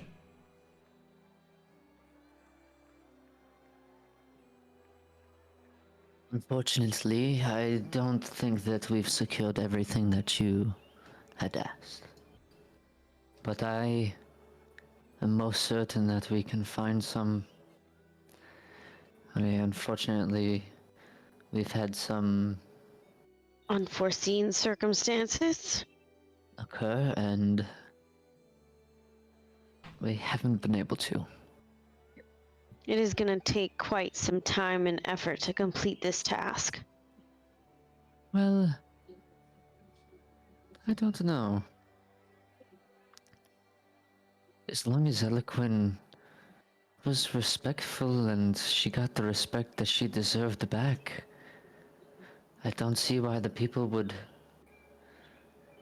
be afraid, especially if Eloquin exuded grace and friendliness, openness. Very true. You have no concern from me. I desire only peace for my family, for my future brood. It's all I've ever wanted. And it is obvious that you have tried, because I was able to land here and not even fear a bow, or sword, or lance. Though the gods did sequester me in this beautiful garden, I believe it was more for the public's curiosity than anything else. But a beautiful garden for a beautiful goddess. Although the poor turtle man did not feel quite as at ease. Sheldon is different. Honestly, I truly believe that if the people were to meet you, they wouldn't have any fear towards you at all. Well, there seems to be quite a crowd gathering at the gates. I believe the gods are already having a hard time keeping them away from my beauty. Eloquin. True. May I ask a favor of you? I really don't want to seem like I'm wanting to push this off, but do you think it could wait a few hours? I would greatly appreciate you allowing us the opportunity to announce myself to the people of the city, and hopefully they will feel a little more at ease with the situation. We have yet to inform them that I am who I am. I see. Have you not been in the city for very long? No. Oh. Well, then that would explain quite a bit as to why... Oh. I thought thought that you might have been here for some time already. Prepared for my journey. That's why I gave you a month.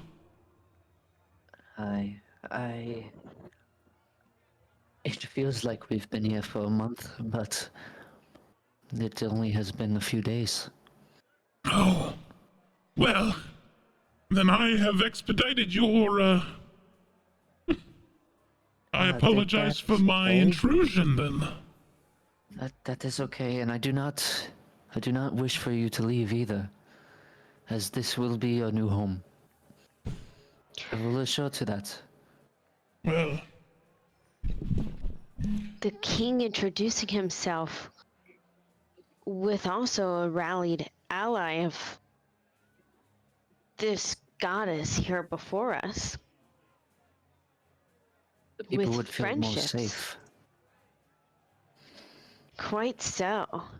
And your people would rally together as well, because it's quite a feat being so close to Miss Eloquent here. it is a honored sight to have one as glorious as I to be your banner. I believe anyone in this city would be proud to have my likeness upon their standard. Hi. Well, I think it may be important to have you speak to the tribunal Hi. before Well, we introduce you to the people. I do think that would be wise. then bring them before me and I will speak with them. Go meet with Sheldon. Maybe he can expedite. Captain,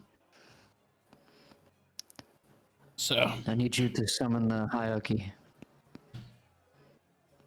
I would, sir, but I have these people here at this gate. I can't leave right now. I'm sorry, sir. Yuri. Could you do it for me? What would you want me to tell him? That our esteemed guest has arrived. You want me to tell him there's a dragon in the garden? Well, in lighter terms. There's a... And to come They so do we can know discuss. of her as well. Oh. I didn't know you all made friends with a dragon, so this is all kind of new to me. Well, I'm sure that you'll be able to hear about it when you come back. I would appreciate you filling me in on the story when I get back, so yeah.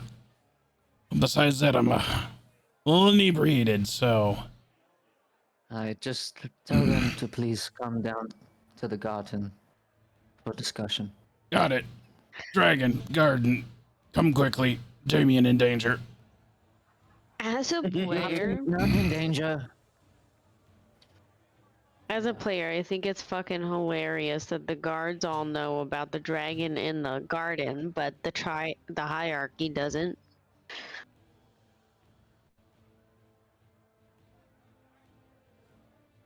I like how the guards got you first.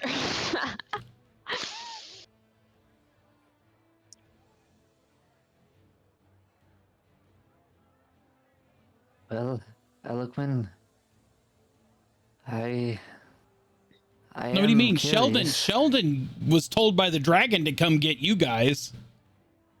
Yeah. The guards Yeah, are probably just from town who showed up to... Because a dragon landed in the garden, Yeah. you know. Eloquent, I am curious.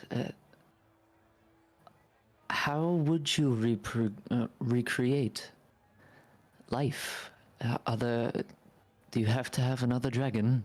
I'm not too keen on the history of dragons and how they live. Oh, I've been carrying my brood with me for some time. I just need a safe have? place to drop my clutch.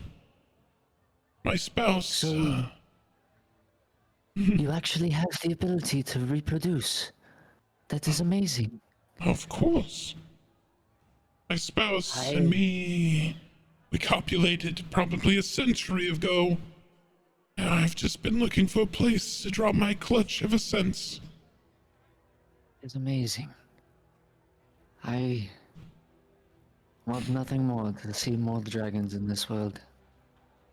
You are a beautiful species. And you're looking Really as are. radiant as ever. Aye. Like I Couldn't said, have said it better myself. Damien, Dragon, Garden, Danger. Here you go. Ah, yes. Aldrich. Auntie. This is Eloquin. This is the one I was telling you about. Eloquin. I would like you to meet the other members of the tribunal. This is Aldrich Ironclad. And this is my aunt, Vesper's mother, Alara. Greetings. I am the goddess of ice, the ancient white dragon Eloquin. I am General Aldrich Ironclad, city of Zatan. Naomi Lara Oakenshade, city of Zatan High Council. Welcome to our city. It is her image that we have emblazoned on our skin and on our flags. It is our symbol. She Our new is our symbol. symbol. Well, I suppose she has been for a little bit of time now. Isn't that right, Eloquin? As Damien will smile and cough up a chuckle. I have to admit I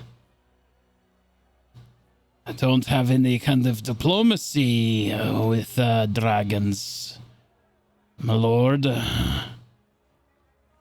Aye, well, there's something new to be had.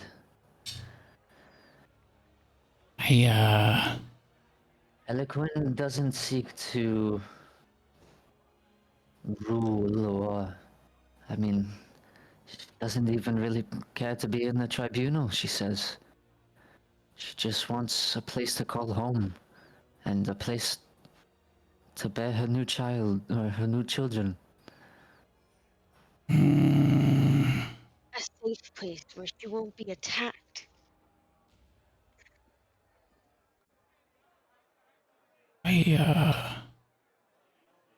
And you, and what did you say, you said that, you think that this might be a good place for her? Well, she is an ice dragon, and we are in the icy cold, even though it is beautiful inside of our Protect her home as well. little dome. I mean, I understand that we are in a protective dome in the icy north, and she is an ice dragon, but we are not without our own defenses here, and we are not without our own enemies. You know that we have our own contention with Blackthorn and all of that right now. I would hate to agree to giving her a safe place for a clutch and then something detrimental to happen to a clutch that is outside of our control and have a wrath of a dragon, especially an ancient one, against us too. Well, why would something There's happen to no the clutch? Track you here right now. I'm just... Eloquent. You remember us talking about Archibald? I Blackthorn? do. Well, as you know, we are in the midst of a not so war, but we are in a war with him at the moment. And it would be wrong to not inform you that this place could attract his attention.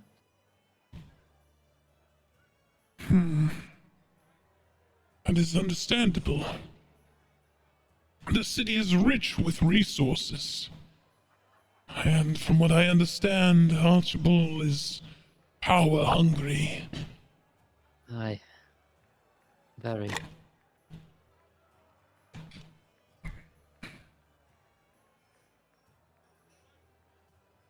You tell me this information for my benefit, to persuade me from not establishing my clutch here? I just To don't give want you to an endanger option your for- clutch. For an informed decision.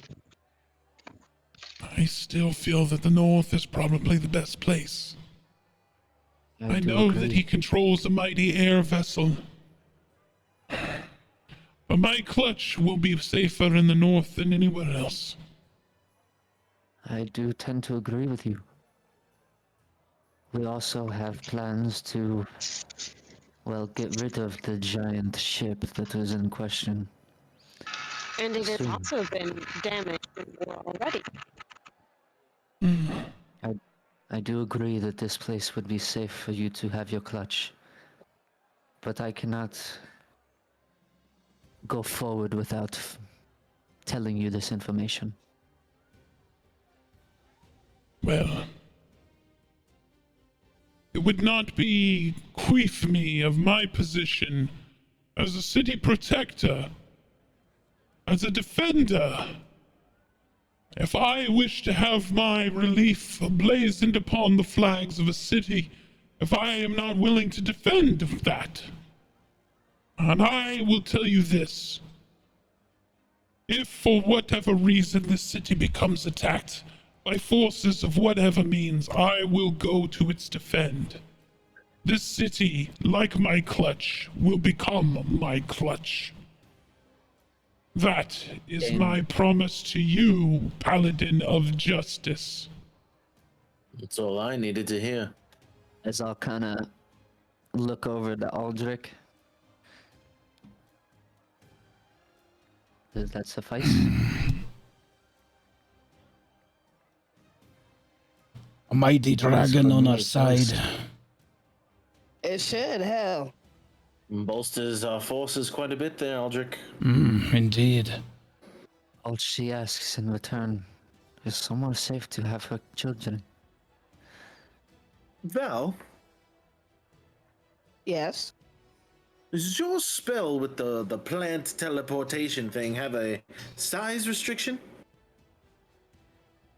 Just has to be big enough for them to, it has to be a large plant, but it has to be big enough for us to fit through. Well, like stroke my beard goatee thing and interesting. So if we did have a mother tree, we could sneak large sizes through.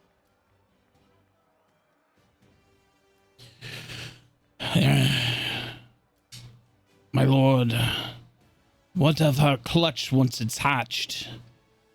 Would they too come to the defense of the city? Would this become their home as well? Or would this just simply be their breeding ground and would they go about their way afterwards? Eloquin. That is a good question. I assume that Eloquin can hear Aldrich. Eloquin, that is a good question. Would this also be their home, or would this just be for temporary? I would I call don't this expect place. the same of you from your children. I would call this place home for the remainder of my days. My children are of free will, as is all dragons.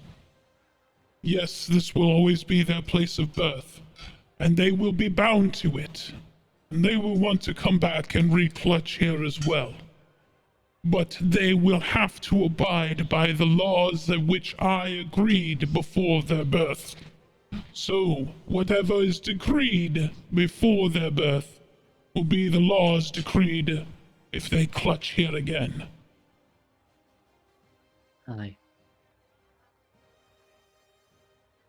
Us dragons are very much homebodies, I will tell you that much.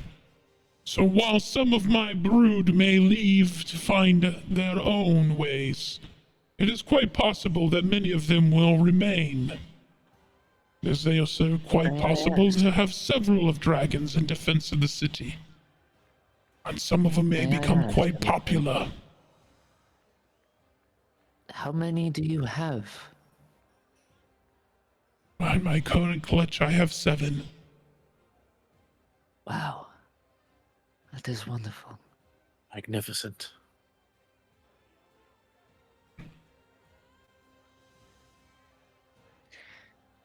No harm would become of my people. Our people. And you would protect us. And all you ask is peace. Eloquent. All I can't say desire is no. peace between myself and my brood. And a place that we could safely clutch from now and into the future.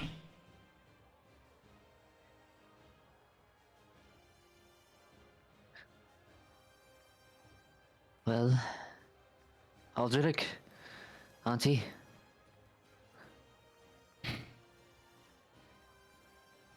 I would say that's a pretty fair deal.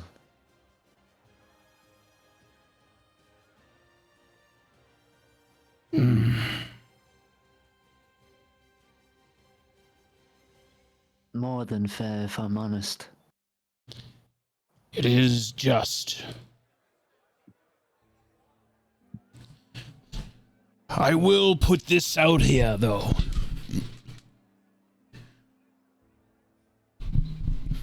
While this tribunal agrees to these terms, Lady Eloquin, Lord Dragon, and we will abide by them. I, however, cannot abide by people who may trespass against you, for we cannot control every citizen of this city. There will be those who may be gawkers, and those of criminal intent, who wish to do you harm upon their own will, and do not speak for this city. And while I will say this much that they do not speak for the whole city, I would also like for you not to rope us all together for their intent. And I will stand by you if you deem them a threat to your clutch, no matter who they are, within reason. Aye. If that is fair That to is- you. We could also announce it to the people. That's Set my laws in thoughts as place. well. Because people are going to want to see the dragon. People are Aye. going to want to know about you. And Eloquent, I feel it would be wise that you indulge a little in it. It would be wise for the people to get to know you. But they also need to Understand have that you are respect for her and respect for her Aye. clutch. So while they may be coming to knowledge, it's our responsibility as the city and as this tribunal to educate our people on what the respect is. So while you may be worshipped as a deity or some sort of symbology or whatever it may become, I would, at least in the early days, encourage some leeway. If you would, please, while we learn what is acceptable and what is not. I would hate for this agreement to be broken so early in our ignorance, especially for the citizens. But after some time has gone by when ignorance can be excused no longer, we would agree to your authority in the matter to protect your brood. Aye. Alara, is this acceptable to you? Most definitely. As a mother, I would do whatever it takes to protect my children. Having thought I've lost children before, yes.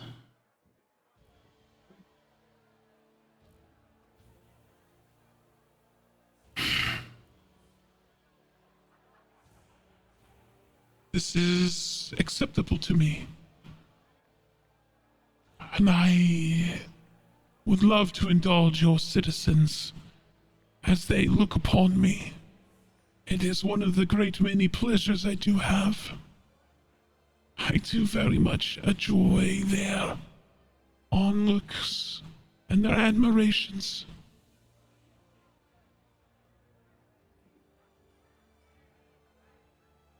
Well, good. It is settled. Very well. Glad we were able to find an agreement. Then I will find a place for my clutch on the island. Inside the dome is far too exposed for them, and they desire a colder place. My clutch will be protected in the snow and the ice, but I will be about for admiration and defense of the city. I may ask of you, once you find your location, please either come back here or find us near the Citadel, just to inform us of where you would be. I trust you, Damien, but my clutch is fairly safe with me.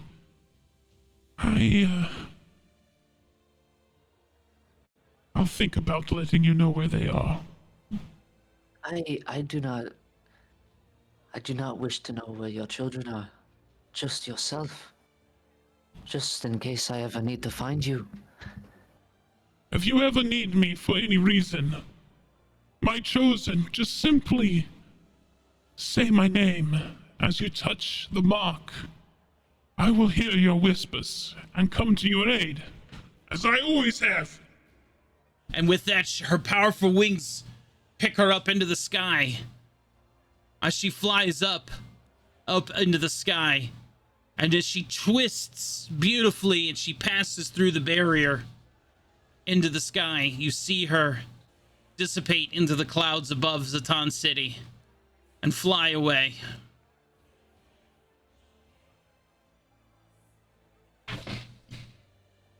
She really is magnificent. Yeah. You know, she's not the first dragon I've ever seen up close, but she's definitely the first one I've ever fucking talked to. Ah, Christ. Whew. Right. Well, I think it would be wise now for us to discuss how we will introduce myself to the people. When is this celebration of the city? Well,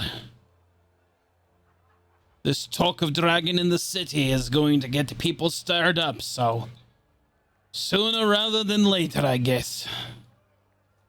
I think it would be wise if you roped both of them together as introducing our new king to the people, or presenting our new king before the people, and also introducing the king's allies who will be representing the kingdom. Yes, Aye, I agree. as do I. Well then, It would be wise to introduce both of the same.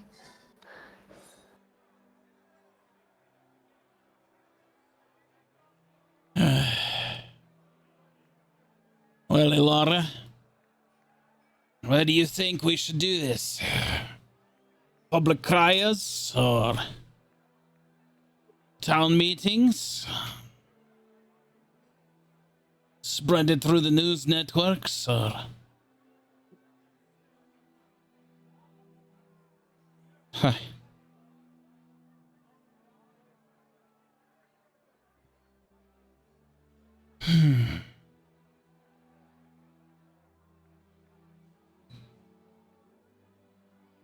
I think we just roll him out on the balcony.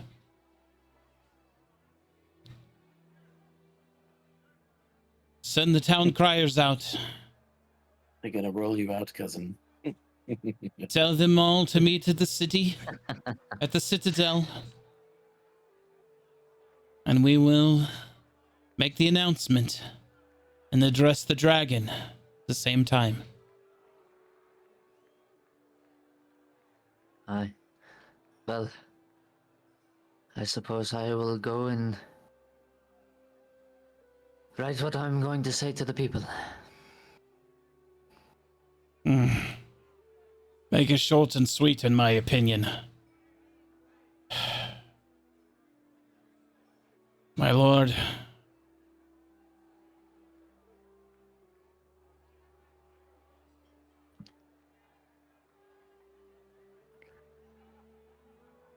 Espa, I wish to confide in you. Whatever for, cousin. What's up? Do I show them that I am the king? Or do I show them I am the king? Well, you are the king. You definitely must show them.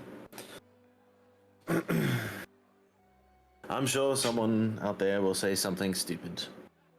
As there's no way you could have survived, or no way either of us were able to be here. All you must do then is raise your sword. Hold it proud. So only very few of us were allowed to even hold that sword, let alone look at it. And it's yours, cousin. By right. One true king has that sword. Might I offer some more insight? Aye. By all means. I would hate it if you didn't. We are Just family, after remember. all. Aye. Just remember, the mark of a true king. It's not one who leads of fear, but one who leads of towering respect. Indeed. I'm not saying wave your sword like a blibbering buffoon, but I'm just saying show them. Shine the light on the darkness. Show them that there is a future here. Aye. And I'll be right beside you. As will Moon and Val and Whiskey, Yuri, Bishop, Nellis. And Primal Warrior. Mother. No, A peach Aldrich of as well. death.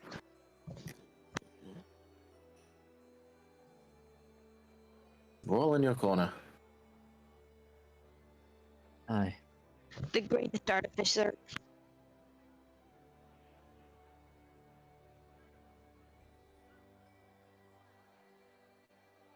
Show our flag proud. Stand tall. And be who you were born to be. Aye. Well, I am going to find myself a quiet little area. Before I'll be you go, back. Aye. just remember, you have all of us to lean on. I know there's going to be a time where we all won't be in the same area, but we'll just be just one call away. And you're not alone. I'm telling you. I know how it feels for there will be a time where I have to go home and claim my rightful place as queen. Aye. I know that you guys are with me. Probably Not more every than you know. decision's going to be an easy one. But everyone believes in your decisions, and you must believe in yourself. You can't let one bad thing ruin the rest of the day, you know what I mean? Aye. Sometimes it may be hard, but we will always find a way.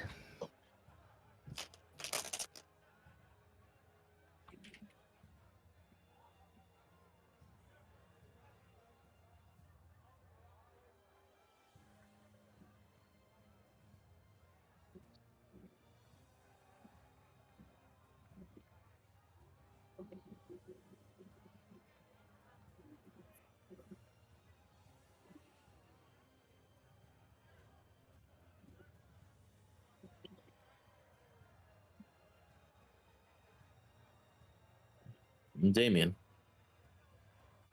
Aye. the mark of a true king lies not in the crown upon your head, but in the courage within their heart, the compassion in their soul. It's not about ruling with an iron fist, but rather leading with empathy, wisdom, and steadfast commitment to justice. Embrace that responsibility that lies before you. For it is not the title that defines you, but the character of your reign. Let your actions speak louder than any decree, and may your legacy be written in the hearts of those who serve. Aye.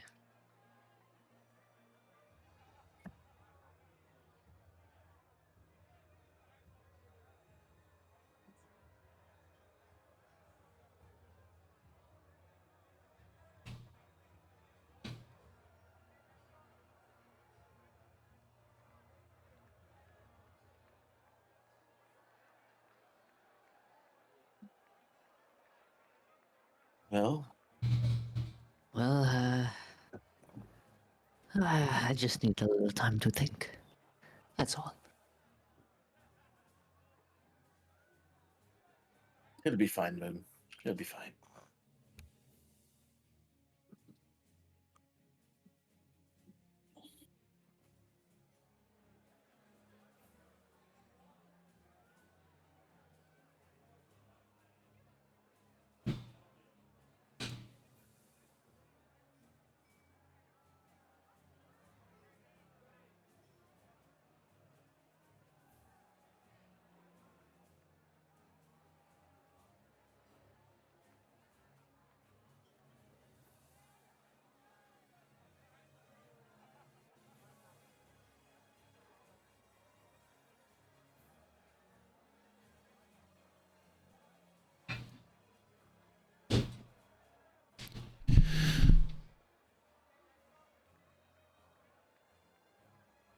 When you are all ready, I've been sent by the tribunal to escort you to the Citadel for the announcement. I'm ready. Aye.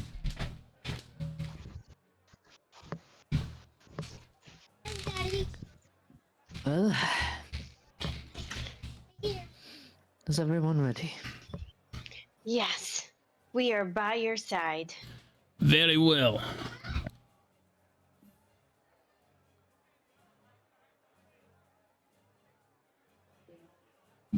Whee!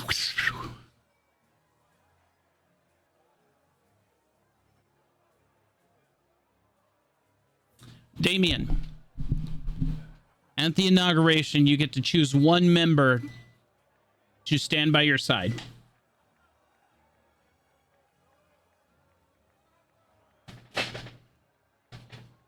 As much as I love you, Moon.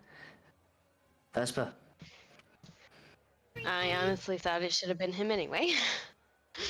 What'd you say? I'm sorry. I was talking to Abby. You're coming with me? Ah. A little bit of light and darkness. Aye. Remember what I said, cousin. You got this.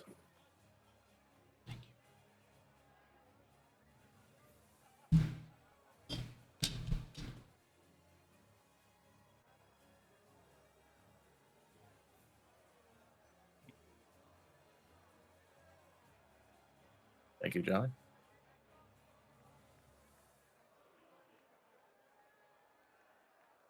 People of Zatan City. I stand before you today as a stranger, but with a heart full of determination and vision for our future. Though I am new to this city, my commitment to its people is unwavering. In my short time here, I have witnessed your resilience and your strength. I've seen the bonds that unite you, and I am inspired by the sense of your community. But I also recognize the challenges that lie ahead. There's so much work to be done to ensure the prosperity and well-being of every citizen here. I pledge to you as your leader to listen with an open heart, to learn from your experiences, and to stand with you in the face of adversity. Together, we will make sure that this city is heard, that justice prevails, and we will make sure compassion guides our actions. I may be new to Zazan City, but I am dedicated to earning your trust and leading you with integrity and honesty.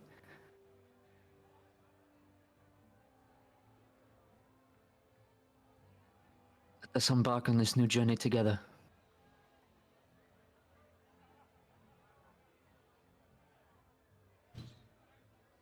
Citizens of the town city, I am General Ulrich Ironclad.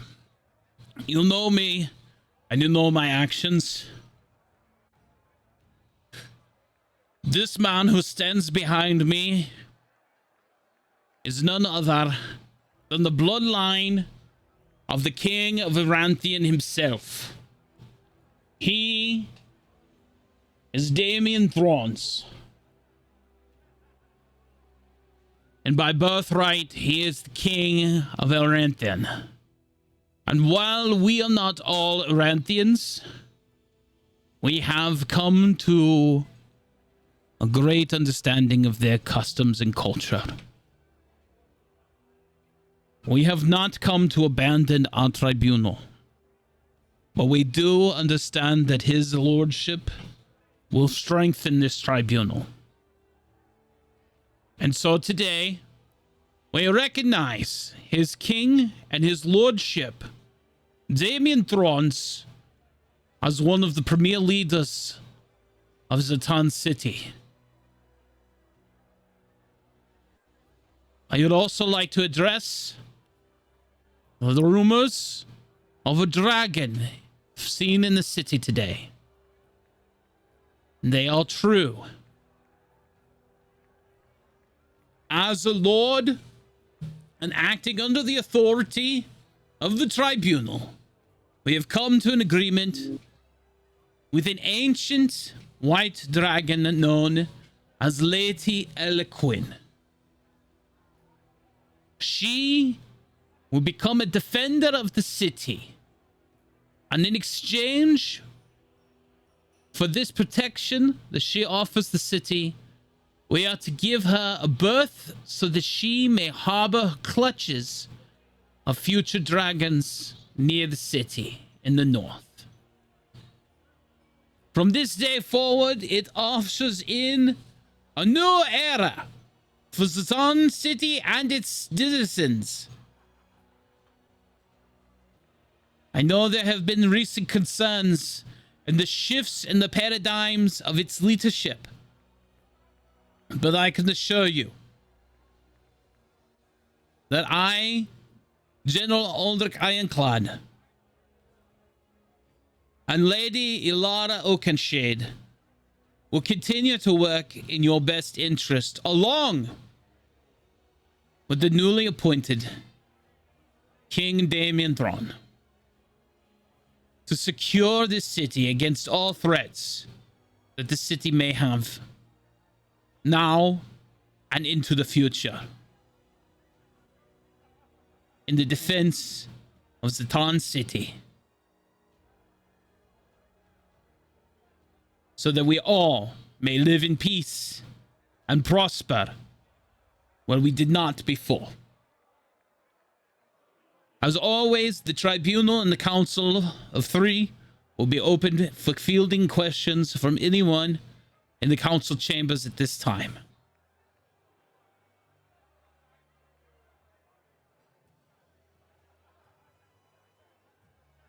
My people, along with me, and your 2 members of your tribunal, there will also be new appointed generals, whether they like it or not. The one standing in front, and the one beside me. Valmora. Moon. Whiskey. Bishop. And my cousin, Vespa Oakenshade. They will be your new generals, along with Aldrich Ironclad.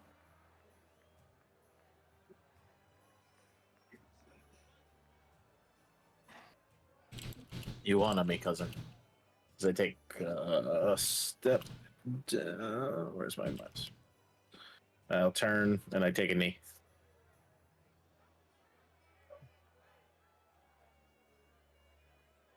Aye. Stand. And I stand and come back. It is not I who honor you, as I whisper to Vesper. It is you who honor me for standing here with me. Wouldn't miss it for the world.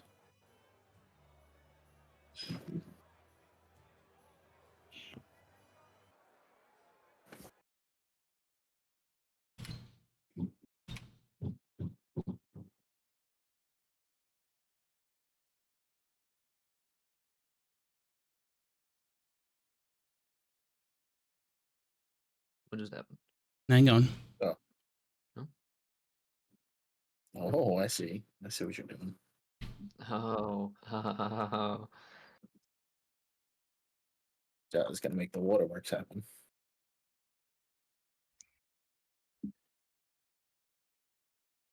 If it works. Why are you thinking?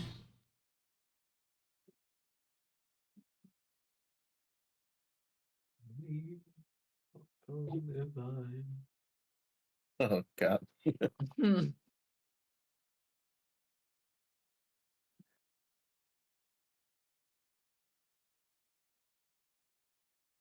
want to send me the link, Jolly, and I'll try?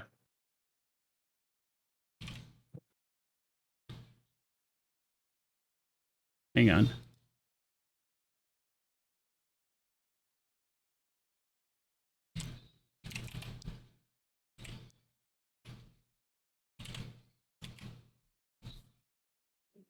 Here we go.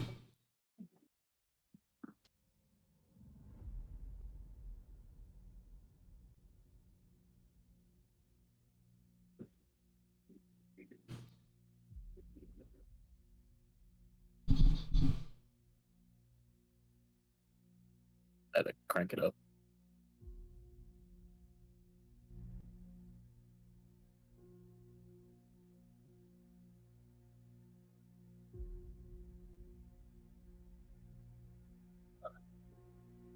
Of course.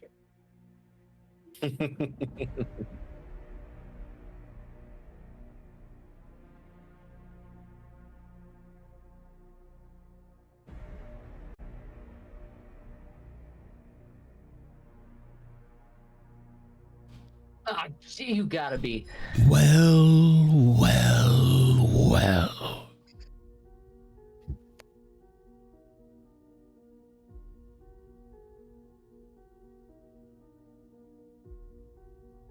If it isn't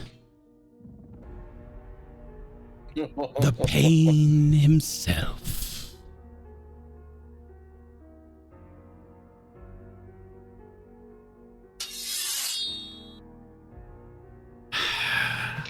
Jesus.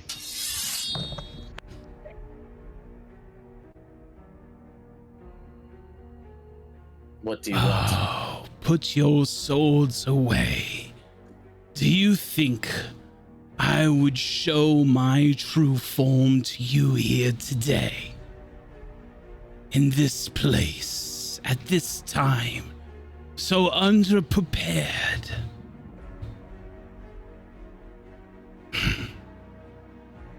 I just wanted to see it for myself. I wanted to see the look on your face as they put the crown upon your head. Damien Thrawn.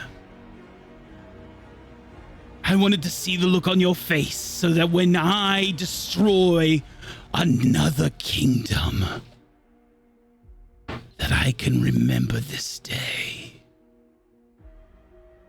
when I take it off your pretty elven head. Archer bitch is here? If only if you actually had the balls to show up here today. In due time. In due time. Primal Warrior, come here.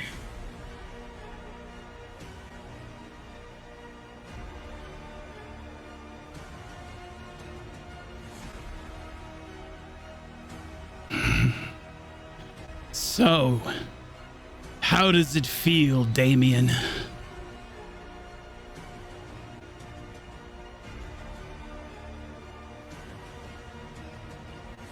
Surprisingly, it feels glorious. Even with your ugly Brimir.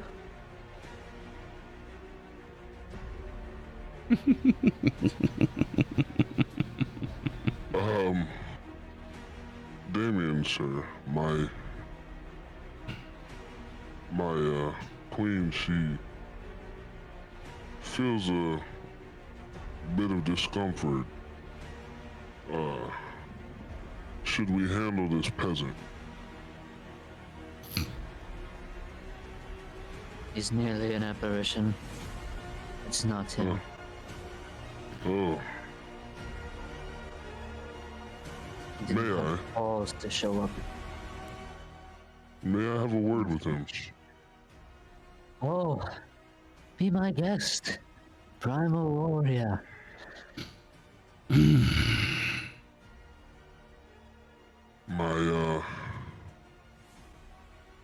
My counterpart here says that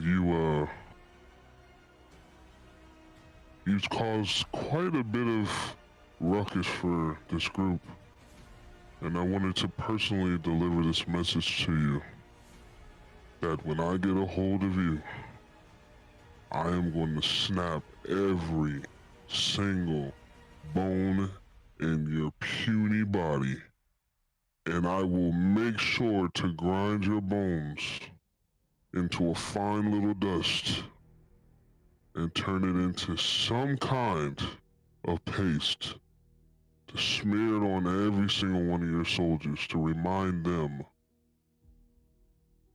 of this moment. You know, that's the second time you've told me that line, monkey boy. The first time you told me that, I killed your bearer. What was her name? Ah, yes. Claire, was it? A little bit of meat poison, I believe. Damien's gonna step in between Amora and Archibald. You couldn't save her then, monkey man. All your brawn and strength, but no brain. You can't play the long games, can you? Sent back to your island to live in the jungle, and yet here you are. Another that you swear to protect. What if I were just to sprinkle another little bit of poison and lies in her life? What would you do with her then? Just another trinket upon your chain yet again. I swear by my pendant and all of my power that I will put you to rest this time, and I will finish the deed, and I will not spare your life. Do you not forget how quickly your life almost expired? But I thought you were a worthy opponent, so I let you slip away. But this time, you will not buffoon us with your trickery. Mercy, mercy. Mercy is the greatest weakness of good people. I am not good people, Mr. Primal Warrior. Mr. Damien Thrawn, king upon the mountain, Mr. Vesper Damien is going Oakenshield. to put his hand on the primal warrior to kind of try and ease him back. Blackthorn, you've gotten what you've wanted to see today. I believe it is time for you to leave. But it's just getting so tasty. And now I know. That ass here, boy. And don't come here next time as an apparition. But how about I give you a gift? Because every king needs a gift on the day of his crowning, doesn't he?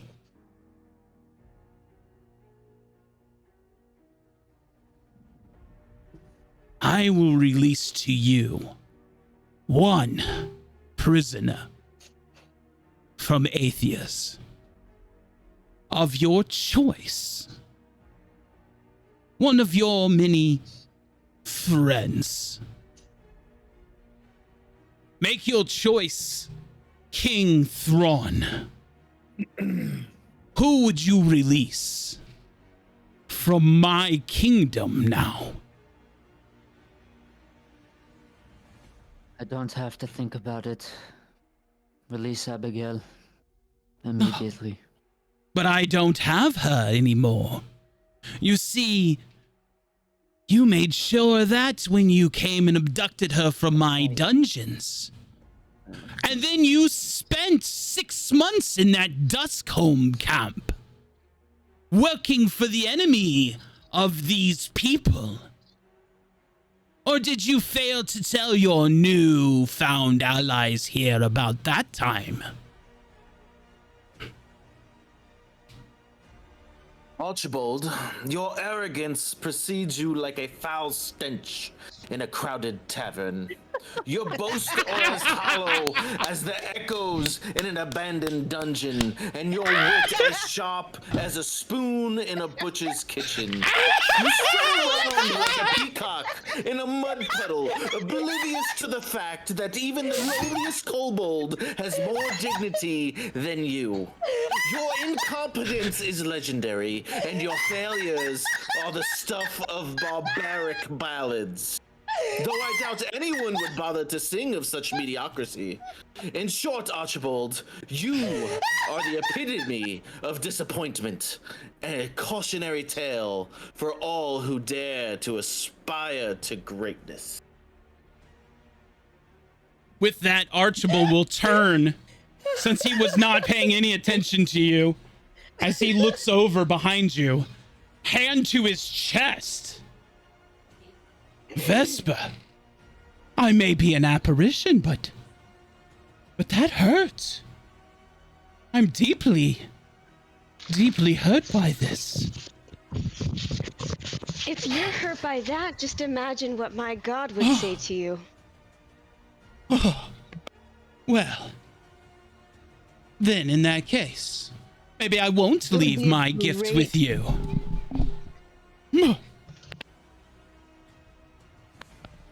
It would be a great honor to bestow you as a gift.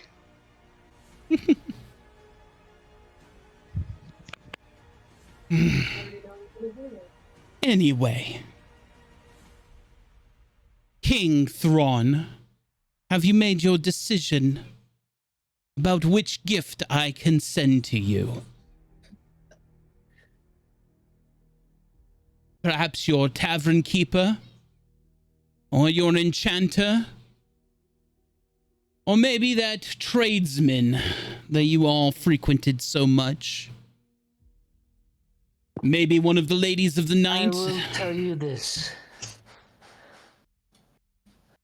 Since it is my coronation day, you will give me all three of them.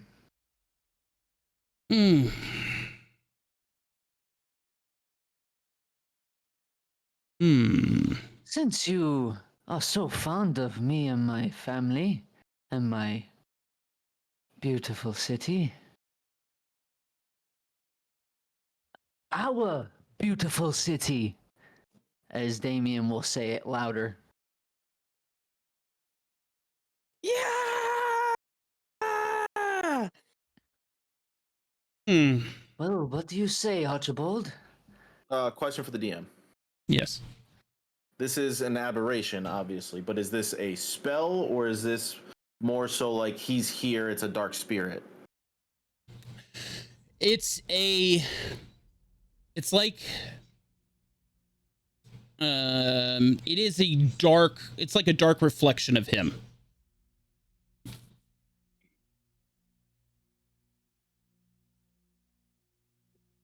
Oh, thank you, Slow.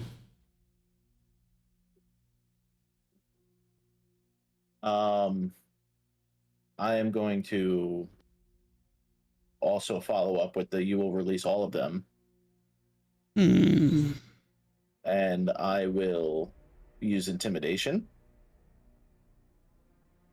and hold the spectral sword to his neck and use my natural 20.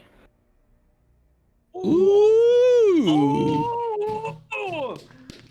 Mm. Oh, yeah! Damn, that's the second time today, bro. Let's go. Come on.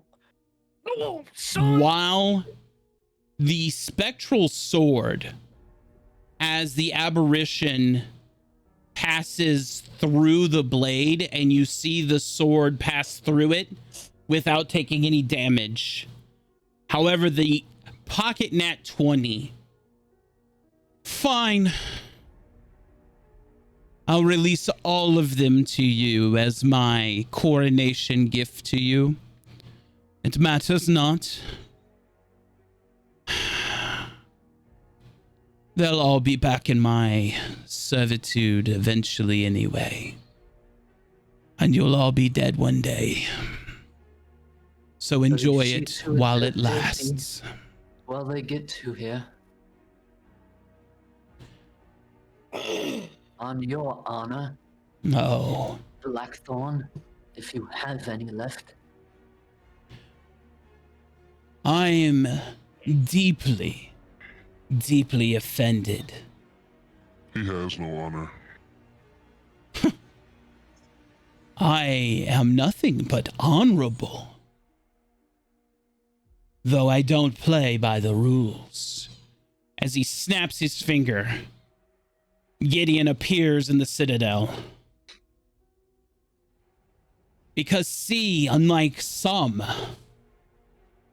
I too snap. Have many, many tools at my disposal. Snap.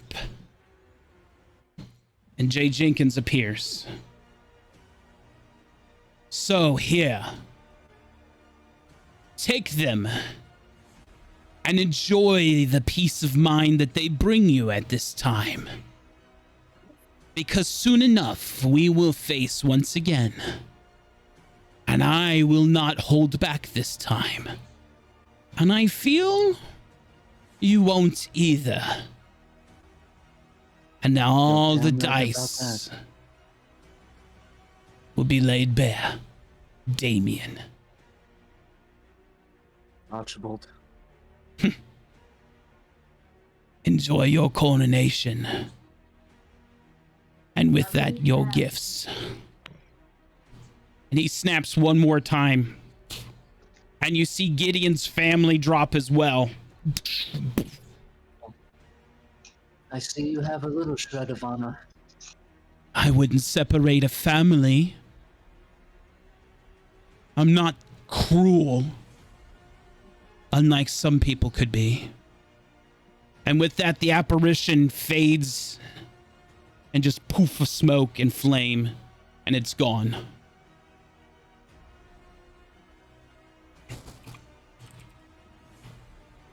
Before that, question.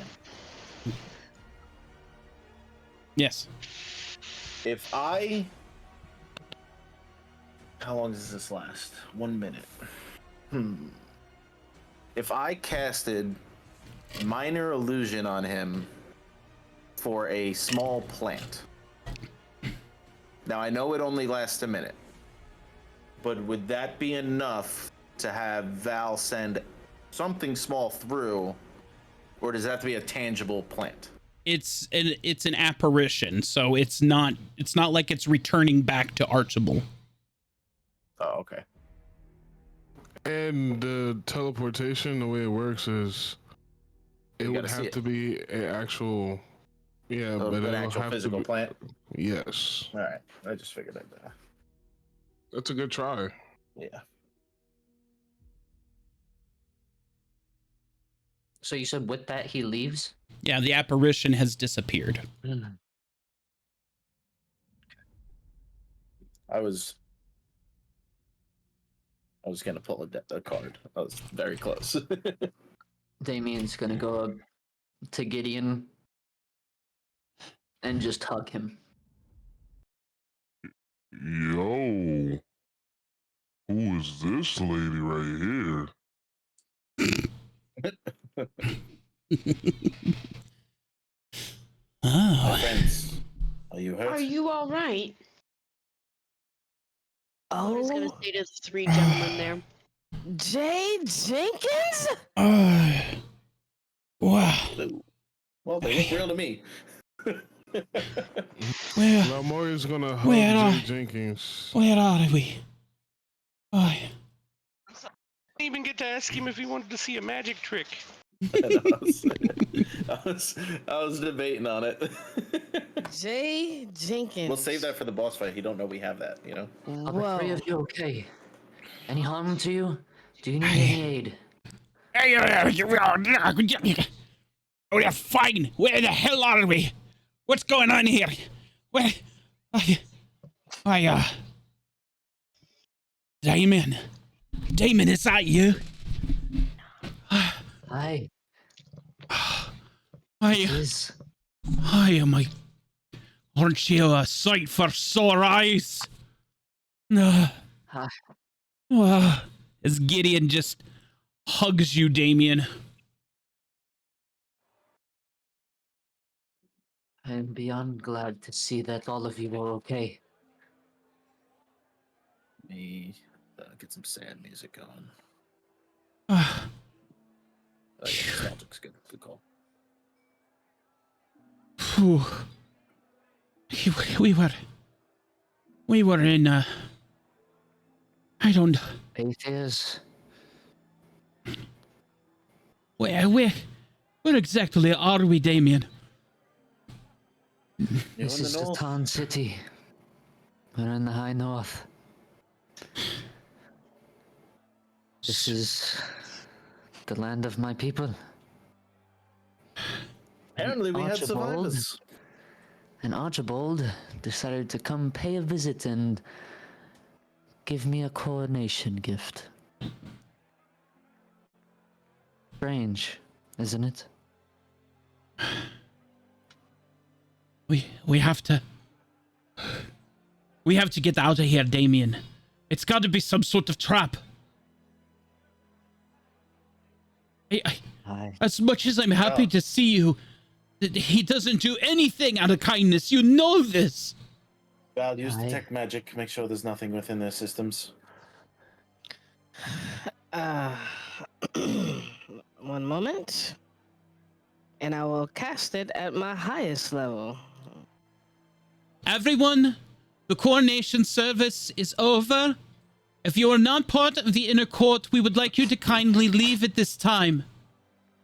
Please depart. Everyone except you and your families. Ironwood, Jay Jenkins. Gideon, you must stay. We must talk.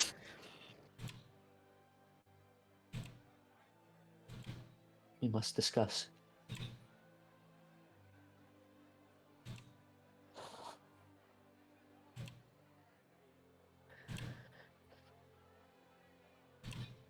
And here I had a whole speech prepared in case one of the people were going to backtalk you, Damien.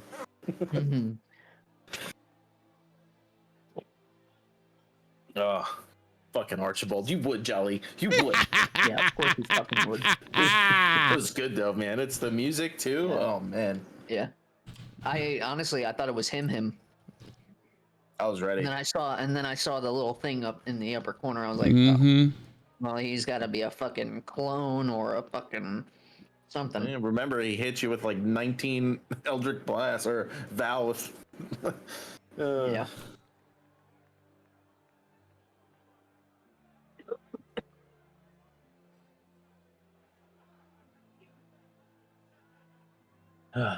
Maldrick, this is what we're up against. I've never met the man in person, but just hearing him ramble on, I don't like him already. He is the true filth of this world. I I think that would be. must warn you, Damien, that he is not any foe that we should slay. We should be very careful. I made the mistake of not finishing him when I should have. Aye. Indeed we do.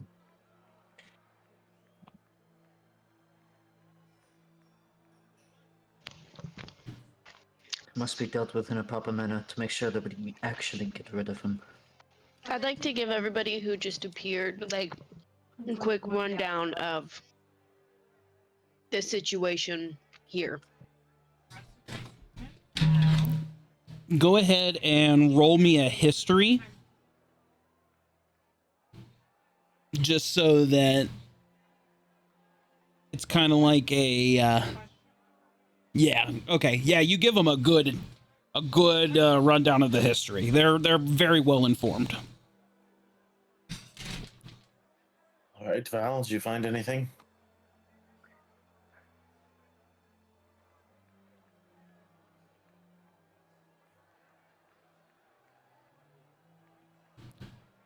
No magic is detected on any of them.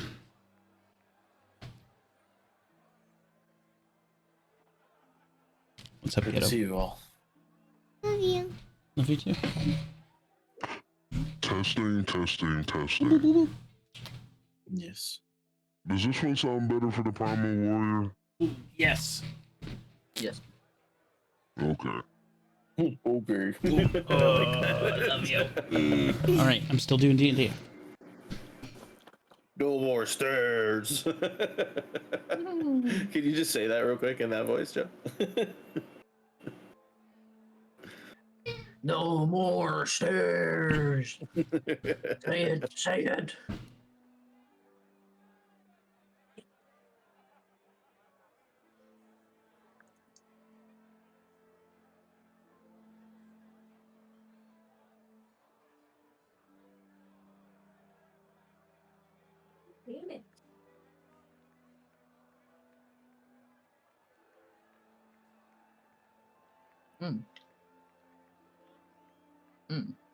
Even though it's a little.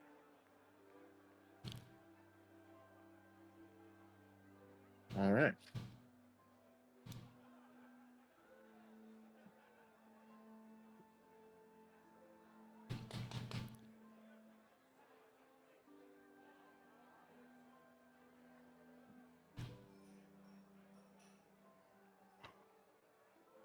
Val, I'll be taking my leave now. Joe, can you say no more stairs in that voice? Like, no more stairs. No more stairs. Perfect, thank you. I'm so glad that we have Primal Warrior on our side. What did he do to you all?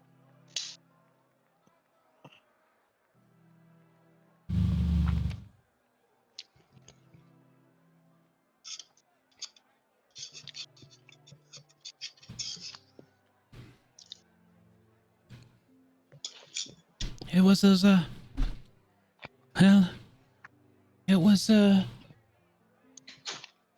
it's pretty bad in Aethiers right now. We were all, pretty much locked up in our homes. All businesses were shut down, except for those that are absolutely critical to Archibald's war machine. I've been enchanting weapons day in and day out for him.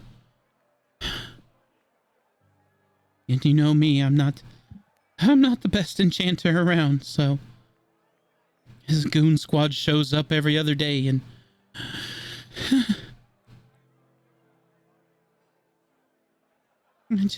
There's no more of it. I'm just so happy to be out of there. I'm gonna give him a hug and my water pouch and be like, take a sip, bro. Deep breath. You're safe here. We will make sure of it.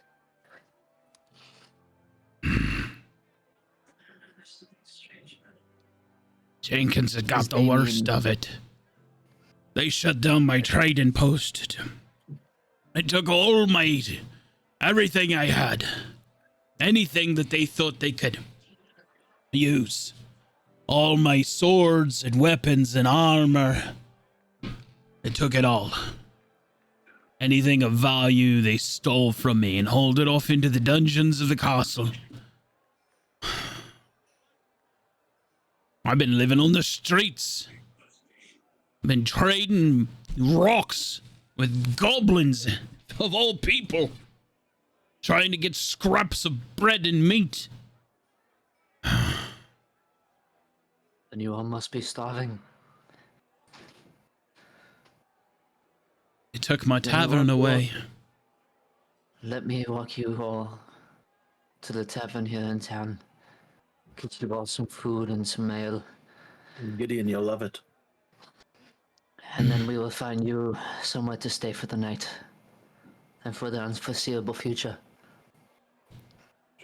Damien, as king, you now have access to the manor. Here, Alara will hand you the keys. It's the largest home in town. There's plenty of places up there for you all, I'm sure. Had the kitchen stocked, so there's plenty up there if you want to take them there instead. And maybe better, a little bit more private until they get their bearings, cousin. Aye. And we all could stay on this ship still. Aye. Well, you might find the manor is well suited for you all instead. So.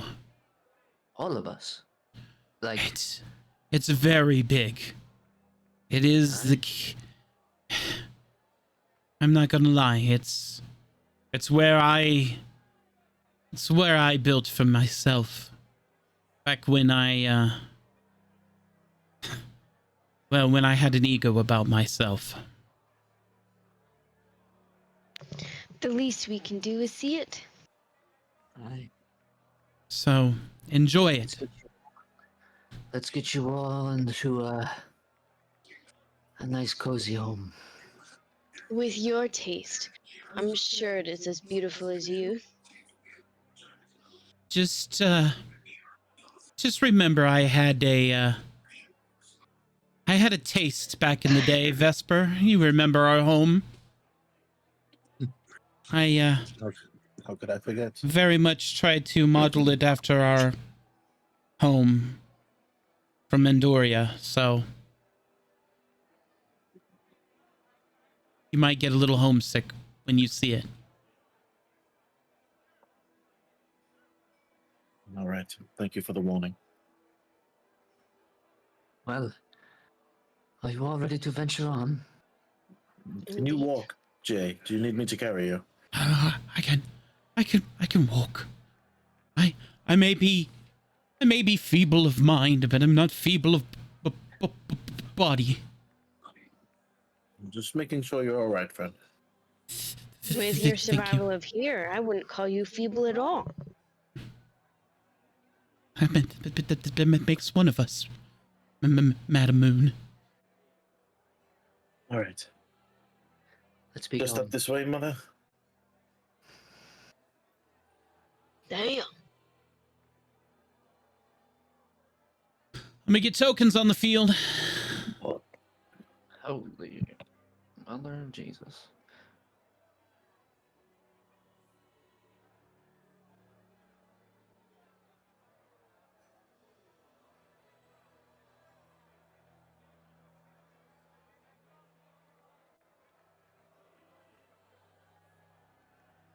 I may actually get my own room. Oh my god.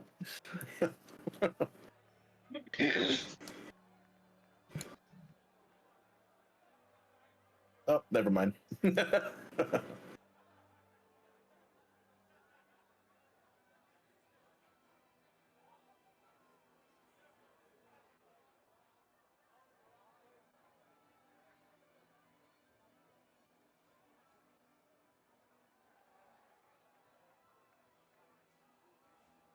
Okay. There's those. There's you all. Let me get... So if you want to funnel in so I have a spot to put the 3.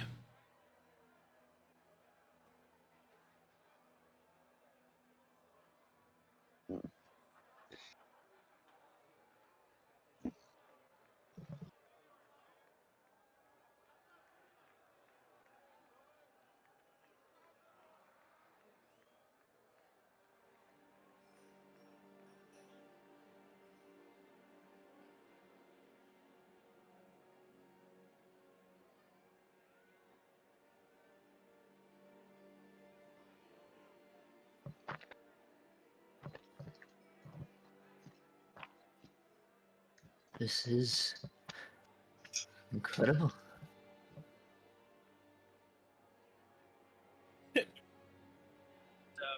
So similar. Hi. Indeed it is. All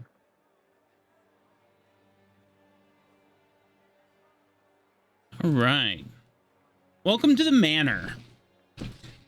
Joe goes straight for the library. Manor is the largest estate in Zatan City. It was originally built by Ilara Oakenshade during her I'm the head bitch in charge era.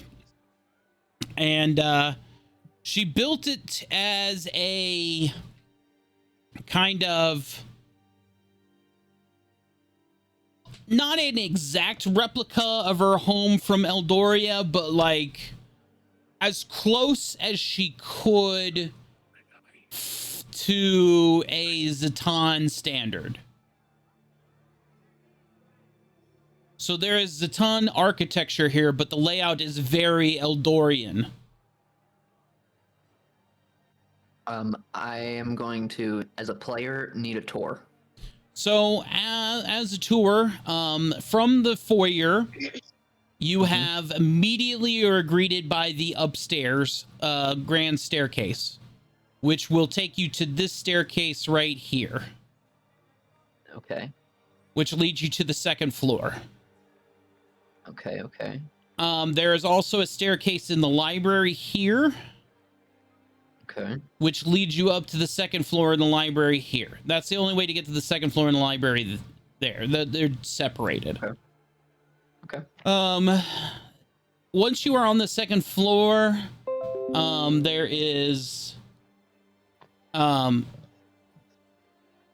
it's all pretty much interconnected. You pretty much see all the door. Bedrooms everywhere. The big focus points on the first floor is kind of the living area here, directly to your left, followed by the dining room, followed by the galley, and then that exits out into the gardens, which exits into the workshop and the servants' quarter. Then that enters into the stable, which has goats and horses, and the stable storage, and then has the back entrance back into the house. There is storage closet, and then you have a lower bedroom here. No workshop? This is the workshop area It's my here. mother's house. She's not a worker. Yeah, this is like the workshop area. It's a very rustic workshop. not a artificer style workshop. You can Um, for sure turn it around in no time. You have the lower guest bedroom here. You have a single toilet bathroom here. You have another single guest bedroom here. You have a double bunk bedroom here. And you have the library here. Second floor, you have, coming around to the left, you have kind of a seating area here, followed by the main big bath with the bath and toilet combo here. Your first main bedroom here, second bedroom here, third bedroom here. Then you have the, what I call the war room, which is the master bedroom. Okay. So the master bedroom, I also call the war room. I don't know. I just like the idea of it. It has the big table, secondary fireplace, and then the one single bed kind of barricaded by the curtain kind of area with its own private ensuite bath. So this would have been like Alara's bedroom. And then, just for shits and giggles, you don't know this, but I'm going to tell you ahead of time, this bookcase here is a secret passage. Okay. Between her room and the library. Okay. So that's player to player, not player. That's DM to players, not DM to characters. So that's something you can find out later. Move. So, and then also on the second floor, you have the outdoor garden. Oh yeah. Patio area, and then this is the greenhouse. So this would be like a glass covered greenhouse. Okay. It looks like Val Moore's room is right there. Yep. Yeah. So, I mean, as players, as talking, I don't really Wait. like. My We room's gotta gonna be deal where? with our guests first. Well, I because mean, we like, have- I figured, like, you know, you have friggin' the room with the two. If you would 40 of like this room. to, as a story point, not pictured in the manor is a guest house. Not pictured. That would be big Okay, enough for so- them to stay in. Okay, so then they can go there. All right. Yes. Well, then we're chilling. Yeah. Well, then I'm gonna kind of like bring them into the kitchen. Oh, I was gonna bring them into the kitchen and try and make Yeah. them some grub. Yeah, that's why I was gonna talk to Moon. I was gonna tell her, let's go, since we're usually the ones that cook. I was gonna say, let's go make something for everybody. See what they got in the How kitchen. about we'll have This fruit, is a magical. fruit platter and charcuterie board to start off with because it's gonna take a while to make meals for all of us. A couple beers for the crew. Yeah, I'll start on the on cutting some fruits up. It really is incredible. It brings back so many memories. Indeed. Doesn't Let's it, go. Vespa? Tend to our guests. We'll handle this, cousin. Hi. Are you sure you all don't need any aid? You aren't hurt. I know, Jenkins. I know how you are feeling. But That's not Ironwood, Gideon,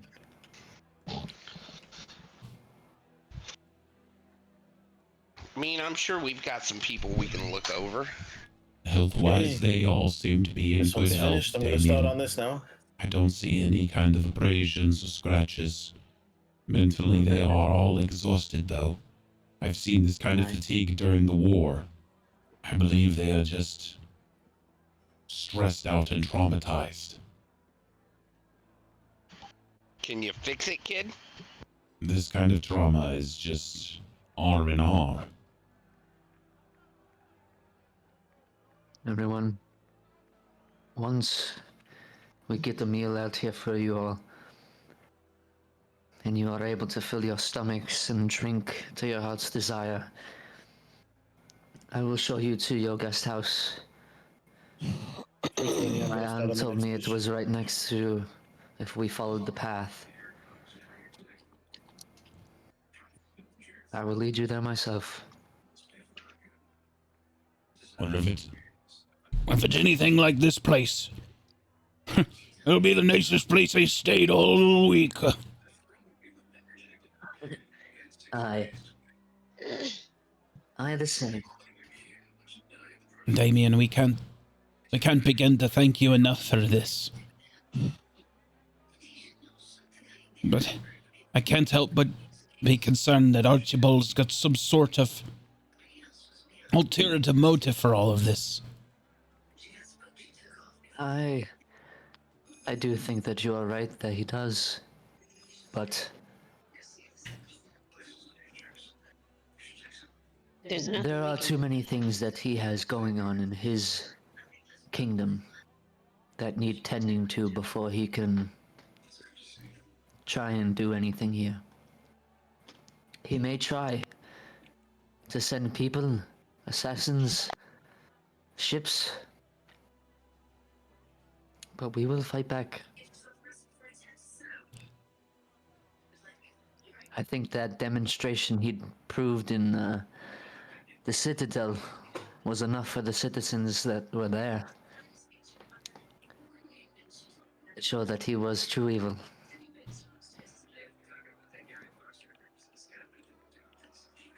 Yeah. I just... I think that I just wanted to thank you, Damien. Jenkins, I understand all of you might want to thank me, but please, worry about yourself for now. Just like I am doing. Tending to you all. You are safe now. I will see to it that it remains that way. As will all of us. The three of you have helped us beyond what you probably can imagine.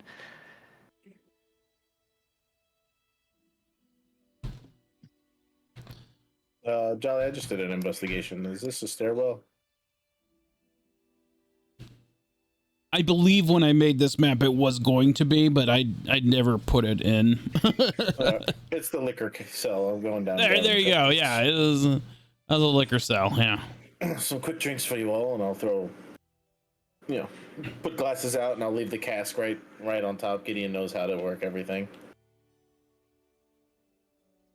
Now, Gideon, I know somewhere where you might be able to receive some work, earn some coin, maybe be able to set up anew. There is a tavern in the city. It is run by a man named Jolly Jim, and I will introduce you all in the morning. Ironwood, there's a trader and armorers in town. I will introduce them to you as well.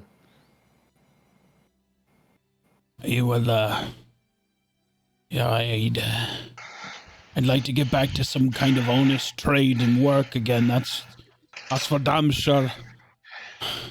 Hi. I will help it. Now, Just about ready, Moon. I'm pretty sure that we don't have a enchanter in the city, correct? No. Now, Jenkins, You just I don't. put me anywhere with the that I could just do bookkeeping. I'll be quite all right there. Aye. Then I will show you the library in the morning. That would be all right with me. After you all get some good rest. And fill your stomachs to your heart desire.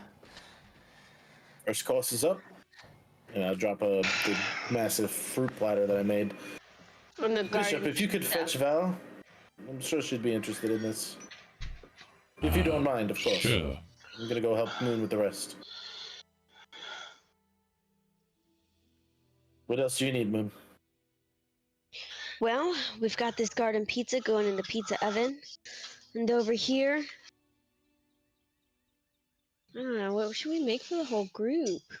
I see some potatoes. We can boil them, mash them, perhaps stick them in a stew.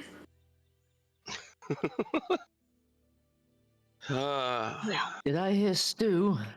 I would greatly appreciate if you made that. I'm sure that would be Simple for everyone. Perfect. I'm I'll sure start that on the would fill potatoes everyone. I have then. fetched the druid. Per your request.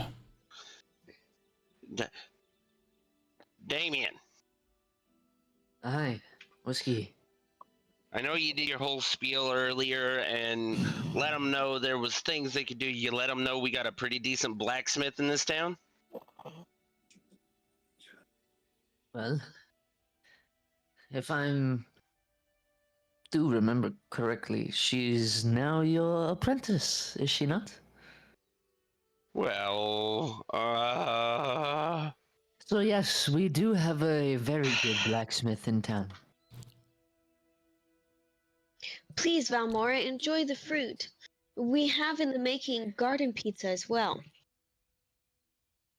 Thank you. Potatoes are done. Where's the bowl? Where's the big pot? I was wondering It's an why. appetizer. You gotta wait. I was wondering why Bishop said that Vesper wanted me. It looks like you guys have been cooking up some delicious food. Yes, I left a giant fruit platter for you with everybody else there on the table. There should be a glass there as well. I'm sure Gideon can help you with that. Thank We're working you. on a stew and a garden pizza. So please, relax while we chef it up. Thank you very much. I got some Bishop. carrots here. I'm going to chop those up. Potatoes in the pot. Potatoes in the pot. Meat is in the pot. That's all chopped up. Got some carrots and onions on the way. This onions Bishop. shouldn't take as long. I got some garlic. I believe that's over here. Yeah. In the, Is perfect. something I can help you with, Damien? Can Nellis join us tonight? Allow me to summon him. As Bishop rubs his chest, you begin to see the yellow glow.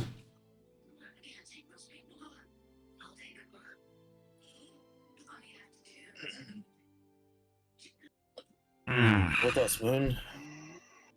Drop those in. What's up, Damien? I just wanted you to be with us in this night.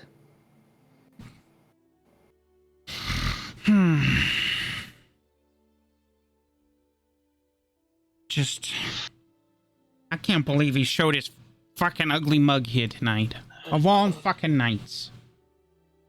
I'm going to peek my head out. Ugly bug? You talking about Damien again? I will eventually have his head. Or let it get fetched by Moon's god. Can we at least hang it on Gideon's tavern wall? I think we can all come into agreement on that one. Right, Moon, do you think you have this? Gideon heard that, and even though he's drinking, he gave you one of those like little tip of the cup, like. Aye. I think it's all settled here. Now it's just a wait of time. I'm going to go talk to Gideon. I'll be right back.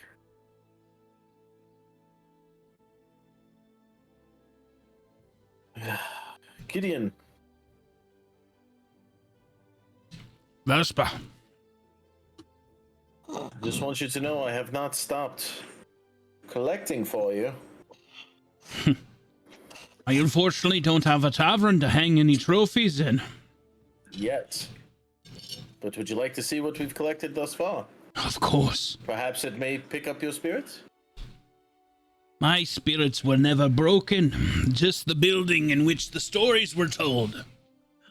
Well, let's start with something small, shall we? As I pull out the Malfeshny tooth. And what is this?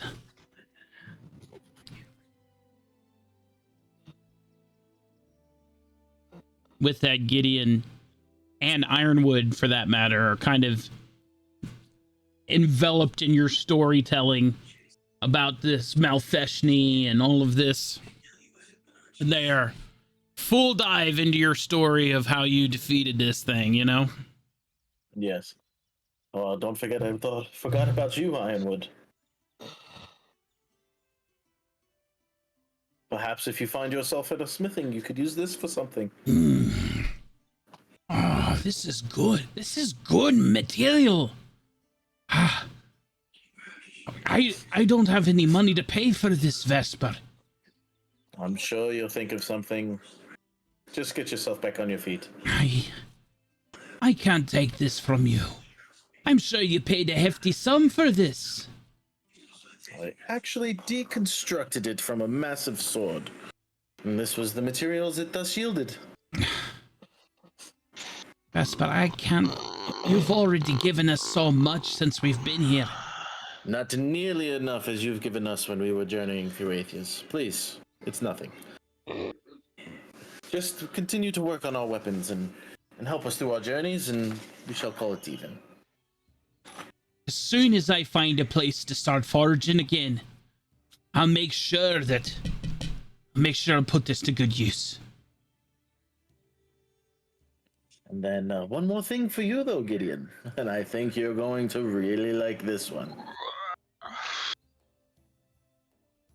As I pull out this tail, drop it right on the floor. No way! Vesper. I know. This is... Say it. This is a fucking Tarask. A fucking Weldender? Indeed. Damien, myself, and the You're rest of the party. fucking shitting me. I knew you'd love it. How many of you fucking died? None. Bullshit. Nope. By my honor. How many of you were almost dead then? And how dead was it when you found it? We destroyed it. Damien will yip up from across the room. Well, a few goblins did die, but other than that, not as Goblins? They were on our side, though. They were on our side. But I did get gravely injured. Wait. I will say. I was Wait happened a to be second. directly under- Wait, whoa, hold up, Vesper. This ain't the same Trask. Do you know a goblin by the name of Blythe the Unkillable? That's him. Aye, that is him. I'll be goddamned! You know, he's still in the underbelly underneath Atheus Landing. Interesting. He told me that some overworlders come down into his nation, his belly, and they killed a red dragon and killed a Tarask. Well, he said he killed the Tarask and that they helped. But he didn't take a scratch. And that with that Tarask, they fed the whole nation of goblins. Oh, it was a pretty big stew. I thought he was filling me full of shit. What I'm gonna poke my goblin? head in. Here we Did he are. tell you that I made him the sword? What? Fill up your bowl. We'll continue this conversation. Ridiculous. This is crazy Let's not talk. forget how we lured them everywhere. I'm sure Jay Jenkins may like this one. As I put on the table and I'll slide it down towards Jay. The bloodstone. Fascinating. These are naturally. This is a naturally occurring bloodstone. These are very rare. Most of the time, these are compressed bloodstones from living beings. This one's a natural stone. Please, everyone sit. The stew is ready.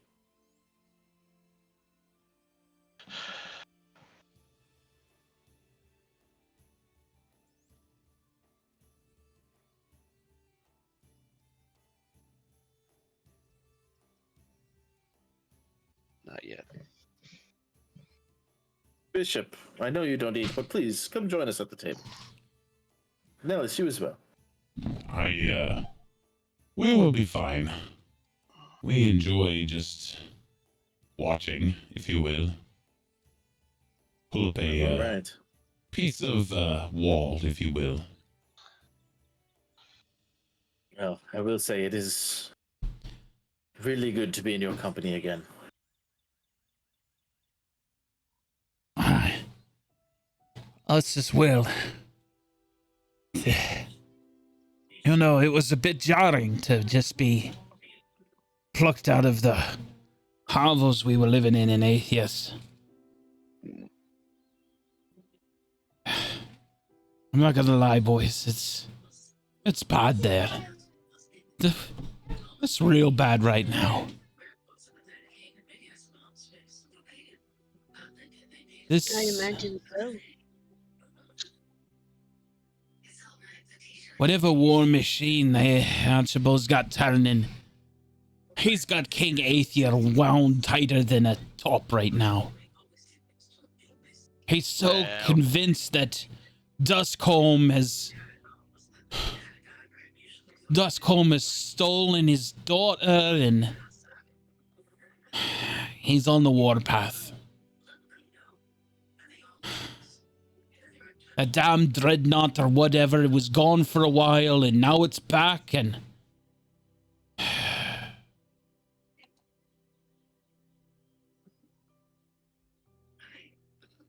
it's just everything is different right now.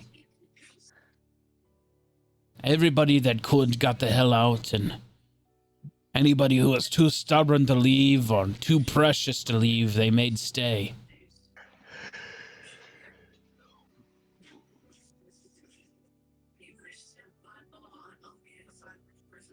I am just glad that everybody at this table is still alive. If I may, well, thank Very God. thankful. If I may, a toast. I'll stand up and I'll raise my glass. As My dear friends, through the tempest of trials and tribulations, we have weathered the storm and emerged on the other side, battered but unbroken.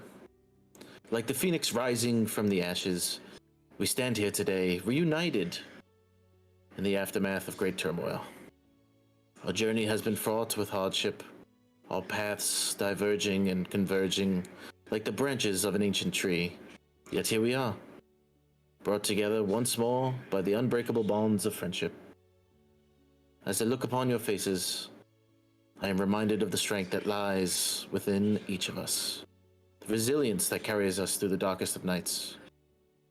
We have faced our fears, confronted our demons, and emerged stronger for it. But let us not dwell on the trials of the past, for they have forged us into warriors we are today. You shush, this is good.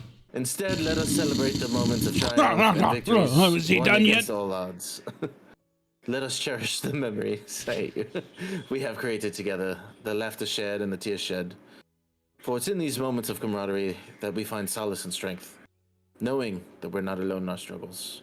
And so, as we stand here reunited, let us look to the future with hope and determination.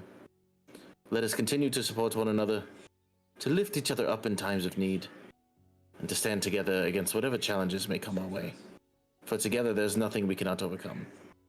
So, to friendship and resilience, and to the unwavering spirit that binds us together, now and always. Here.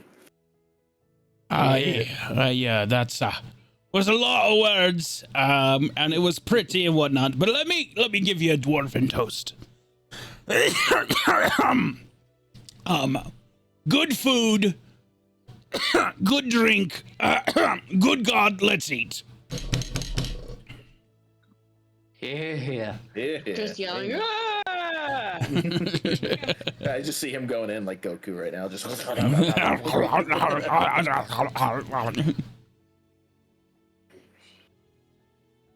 I'm just gonna sit back and just take it all in.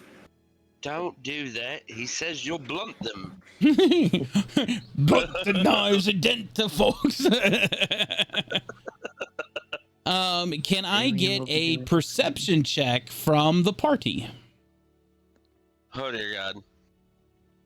We're all gonna die.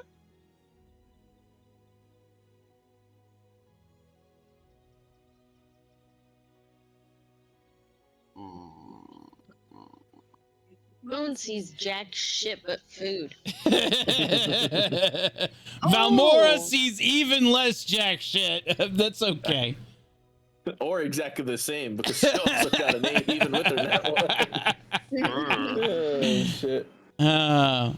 Vesper, from across the table, you realize that Jay is not eating.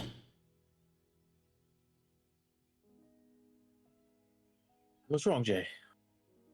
You're not hungry?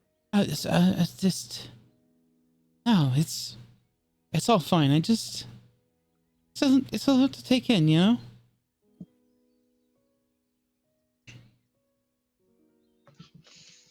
Indeed, it is. Please, make sure to nourish yourself at least a little bit. Even with the fruit platter. I just if you excuse me, I appreciate it. If you Do I have a 6 to throw on that?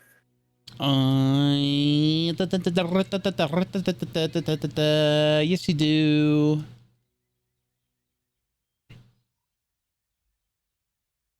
I've spun a lot. 17 on an insight on Jenkins. Just seeing his overall body language. 17, you can definitely tell something is not right with Jay. Please, excuse me.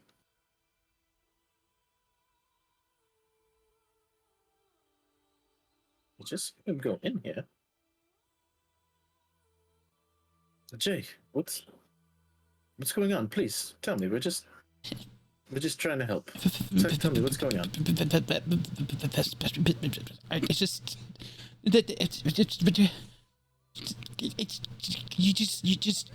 I just needed to go. I need to go away from you all. I can't be here any longer, Vesper. I need to get this. What has he done to you? I need to get this far away from here as humanly possible.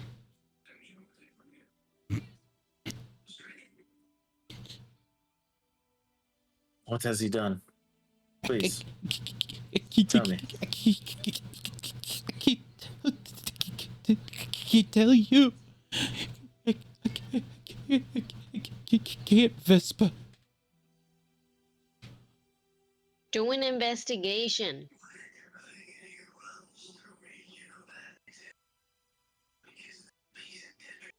Wouldn't it be more of a person? I mean, we can investigate.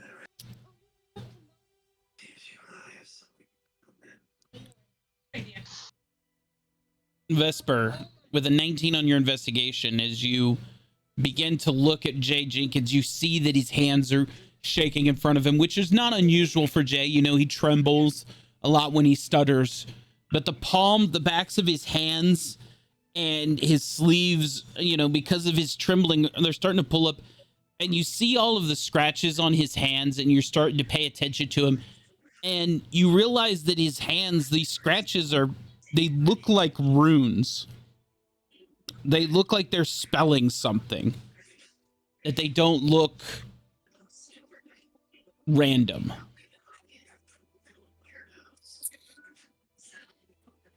Can I do an Arcana check? Yes. If I have anything to give me a help. I'm gonna cast guidance on myself and use Arcana. 17 plus 4 plus 1, 24. As you grab Jenkins's arm, he's a frail man, so he doesn't have much strength to fight against you. But no. And you pull his sleeve back, and all the way up his arm, as far as you pull his sleeve up, you just see these runic symbols carved into his skin all over his body. And they're Question for the DM. Yes. Is this a window? Yes. So would they now be seeing me lift his arm? Or at least Damien and Moon? Damien, Moon, Valmora could give me a perception because they're facing the right way.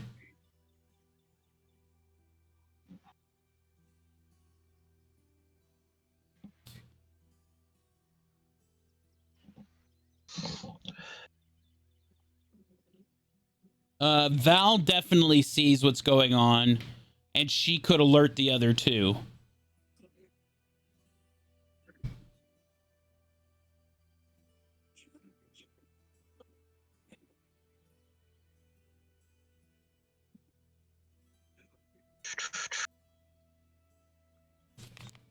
What is happening? I'm gonna put Valmora out here first, Yeah. since she was the one that would have. Somebody has to stay with the crew, so. Yeah. Gentlemen, please excuse me. Bishop and Nellis are there, and whiskey. Well, yeah, just forget about little old me.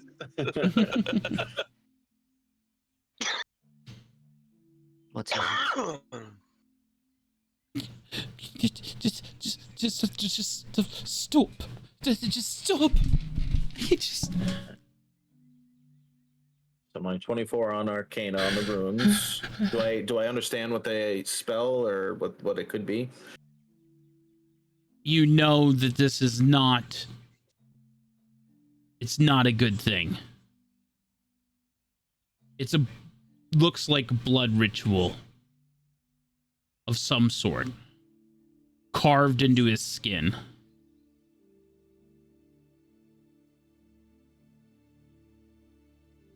Bro, I can't roll tonight. Can I use a lucky on that? You can't lucky No, nats. the one. Oh yeah, you're right. Nice. Damien Val, this is not magic of sunshine and rainbows, to say the least. What are you saying? This is blood runes. This is not. Archibald did something here. Probably to do something to us because he's close to us. And he keeps saying he needs to get as far away from us as possible. Jenkins. Would Moon or Damien know? Or the 19 on history. You've all dealt enough with the arcane to know when you're dealing with blood sacrifice, sigil traps. This is a holding spell. This is something that is being used to contain great evil in a vessel. Jenkins. Oh no. Nod. If you can answer our questions about this.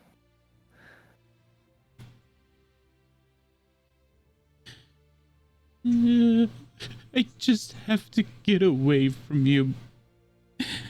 It's not safe for you to be near me. Jenkins, my friend. Have you forgotten who we are? No. We didn't abandon you in that tower. And we will not abandon you now.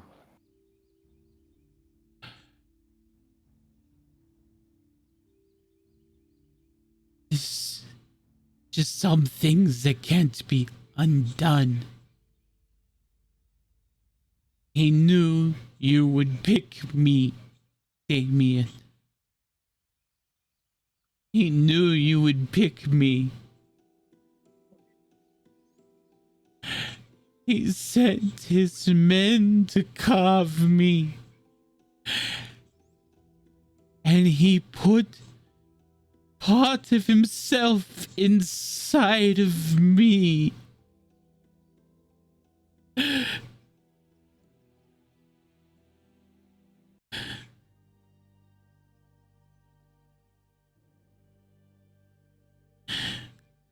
specter waits. It talks to him through me. Everything you say, he hears. Everything I hear, he hears. Everything I see, he sees. I am an unwilling spy to him. I have to get away from you. Far away from him. 14 to hit.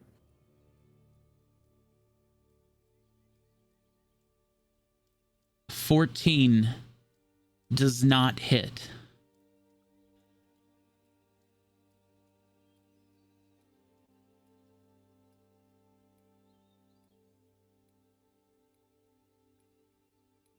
Do I does the where's the sheet so I can look and see what I have? He knew this, Damien. Why do you think he showed up? Why do you think he gave you this choice? And then when you asked for us all, it was even better for him. Because now we have more friends to talk in front of, to conspire with. A 20 will hit. I take the spectral sword and I swing.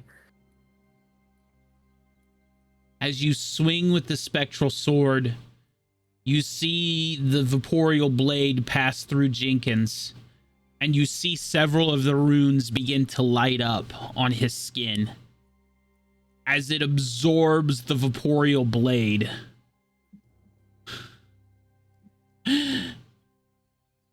You don't think that he would have carved protection from such a thing?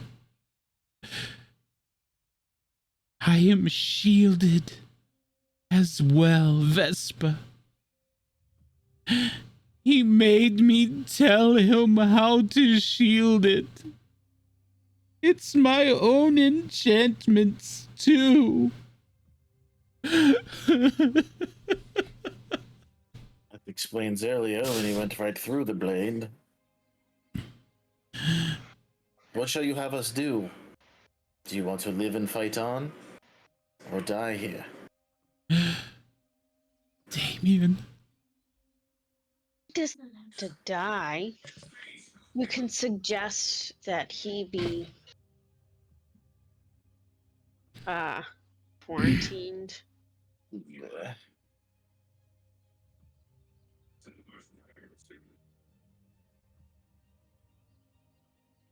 I do not wish to put you through what he has already done to you.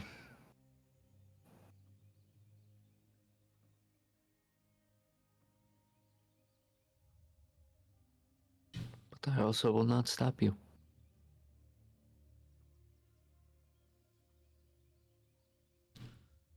As long as you know, we will come back. I just don't We will want come back for you. until he is gone for good. I am your enemy, unwillingly. And you are still my friend. And you Will. are mine. Val. Mm-hmm. Please, send him back. No. Don't do anything. Let's send him on a horse. I don't want to go back to Atheist. We That's can't have for you sure. here. Our people. But I can't cannot stay put them here in harm. either. We give you a horse, and you ride far from here. Wait, Val. wait. May I ask of you, I do highly you think suggest, the cousin, island that where you refrain your from saying home anything was- more about things, cousin. Wait a whole minute. Wait a minute now. There was a dimension in which the last member of the tribunal was held, there can be a similar situation. He doesn't have to be in harm's way. We don't have to condemn him.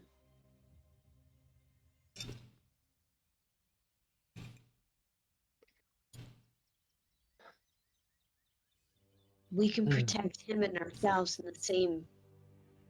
Yes, but the Decision. problem is he's currently listening to everything we say and gaining more information on what we're capable of doing. Aye. And furthermore, having the upper hand. So I suggest we either send him on his way, end him now, or if you trust this pocket dimension, but then you're also giving him access to that, and we know how strong he is. I'm not saying to put him I'm not in it. trying to act on evil intentions here. I'm just trying to protect our people now, cousin. Question I hope for you the DM. understand my reasoning. Mm-hmm. Uh.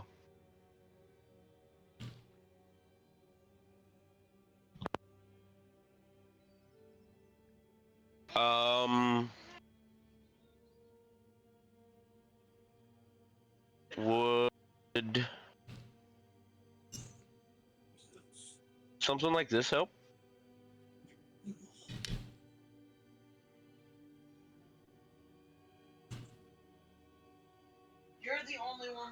These are carved into his flesh. This is a blood ritual to ensure that something like this could not be dispelled, or it will kill Jenkins.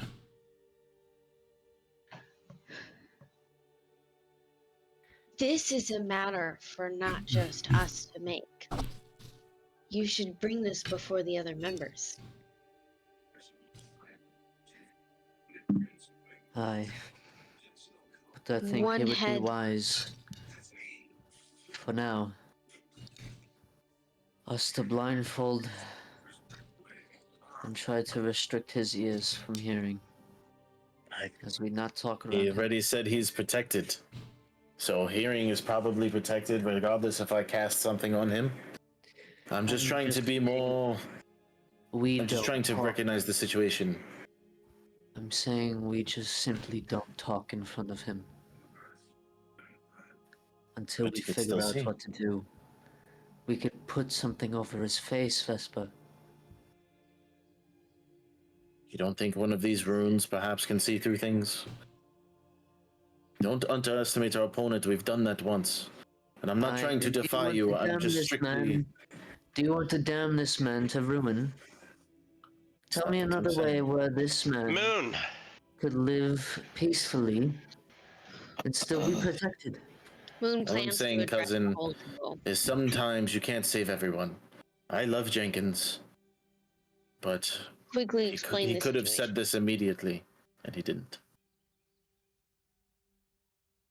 So you suggesting we send him back to Atheist? I'm not saying we send him anywhere. I'm saying we give him a horse and he chooses his destination, just not here. He won't be able to get off the island, though. He can't survive outside of the city. We can give him food and supplies, but in the meantime, the longer he's here, the longer our people are in danger. I'm just asking you to think about the people now. You are king. Vespa is why I am standing out here at this very moment. It's because I'm trying to think of the people. Jenkins is one of the people.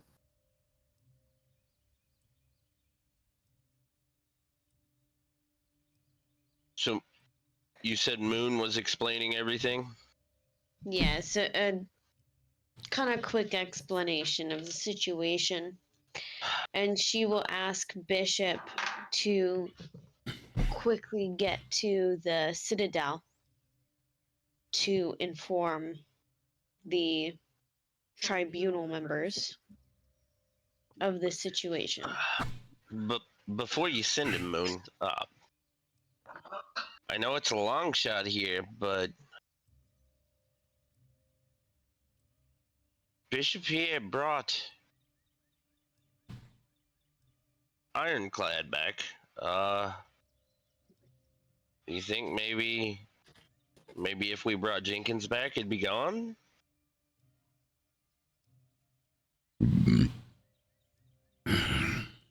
What do you mean? Here's what I think we should do.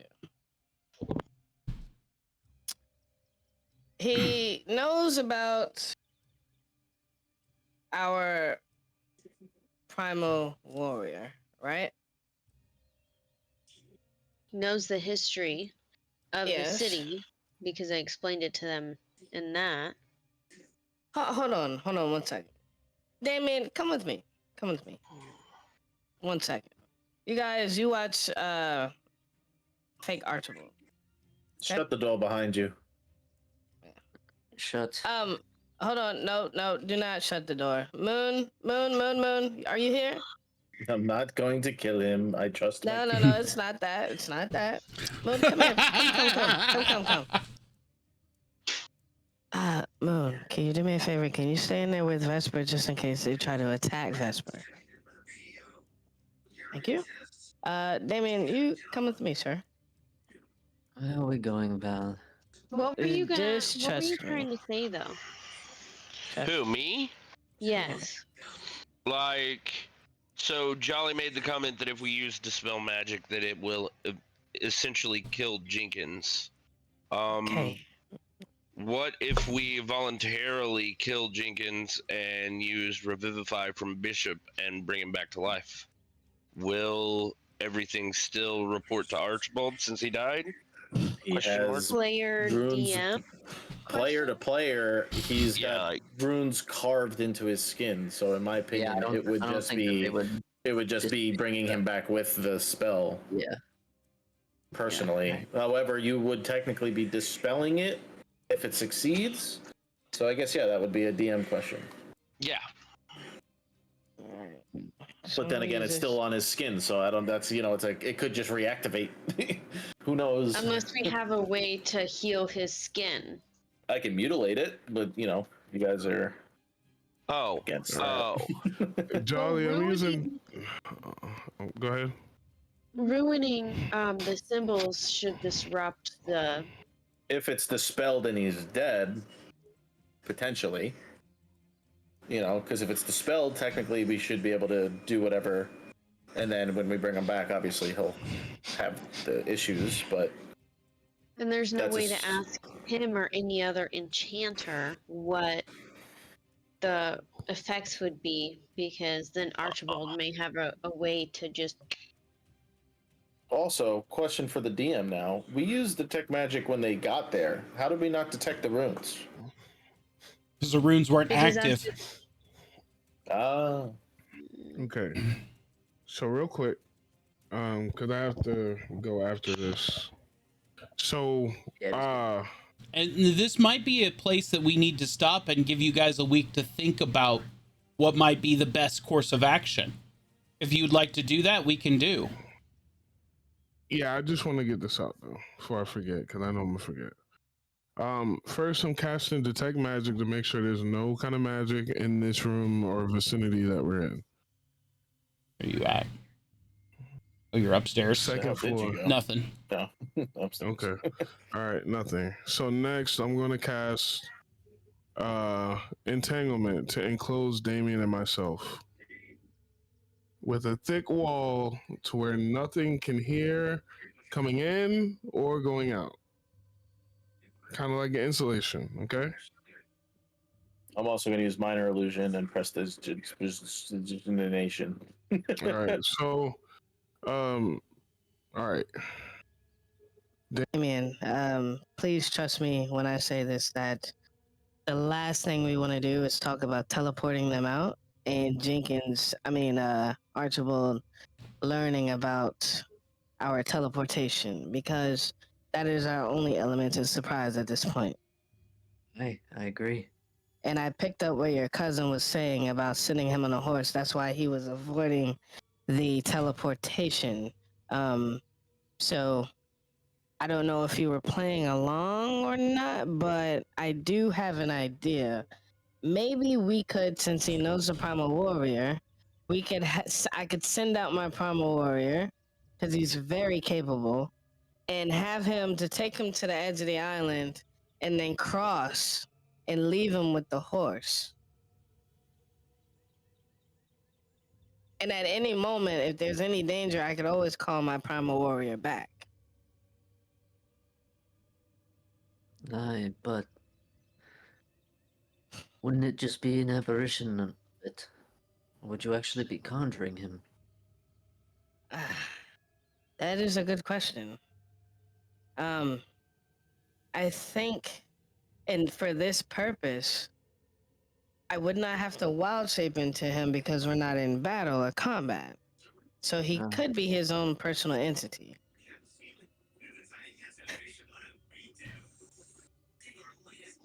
Aye. I mean, I have other possibilities that we could do, but it's, at all costs, we have to be sure to not let him know. I do have Dream, which I can cause an illusion, but I don't know how strong it is.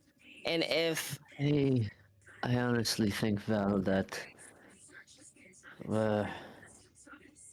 we might be better off giving him a horse and guiding him onto the ferry that goes between here and the mainland. And once he is across, he is to do as he seems fit. Perfect. Okay, well, I think that might be the best course of action. We just have to be sure that we escort him and check the others as I As I release the entanglement,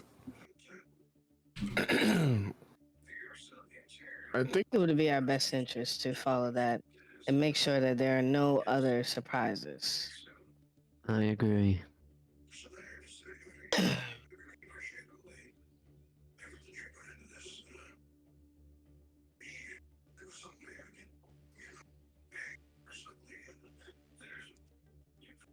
As the king of Arendian, I will follow whatever it is that you so desire to do. I appreciate you saying that, Moon.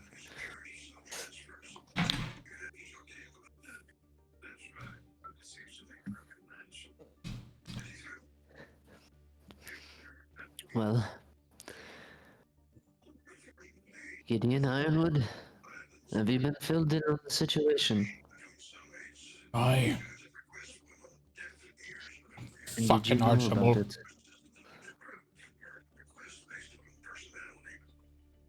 Neither one of us has been touched. And you can check our bodies too.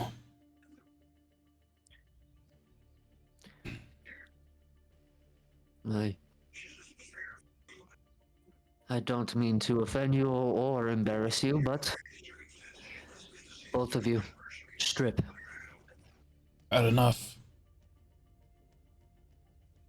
As Ironwood, who's not in the least little bit modest, is completely naked in like 10 seconds.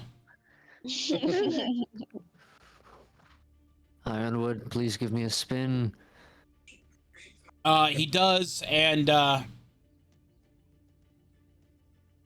he's good. Gideon. Gideon Ironwood, takes please feel free everything to off. Put your clothes on. He's a little more modest, covers himself up at least of his manhood. Spins around. It's obvious that he doesn't have anything. Thank you, the both of you. Please. If you need to check my wife and children, I would at least ask for one of the ladies to do that. I wouldn't have it any other way. Believe me. Moon. Or Val, would one of you please?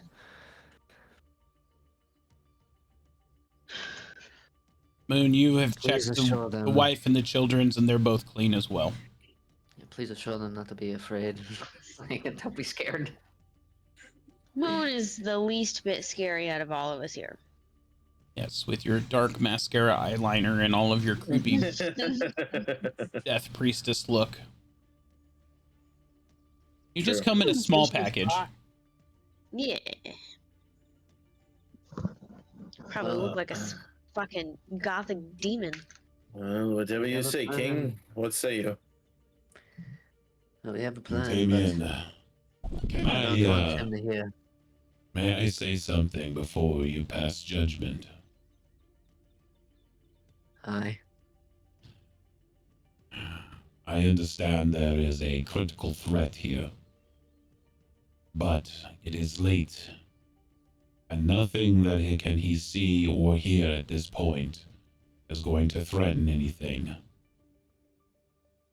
I believe it would be wise to allow him to rest one night and take off in the morning. At least Will you allow be him willing the to watch him? chance. I do not require sleep, and I will guard him all night to make sure that he does not venture anywhere he is not supposed to go. Aye. Then it will be done. But does does Archie know about Bishop? It is already too late, Father.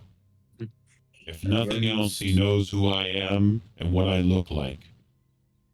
My history is me, and I do not have to talk about it, nor do any of you. So that will be the extent of it. Aye.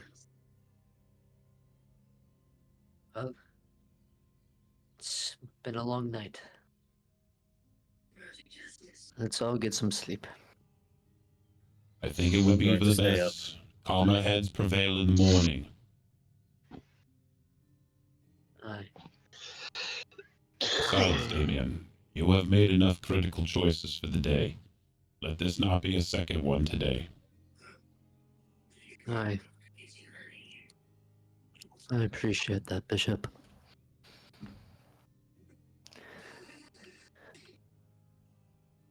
Moon,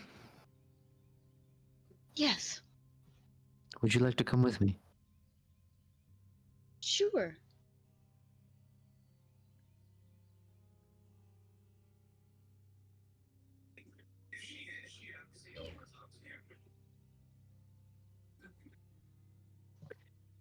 Well,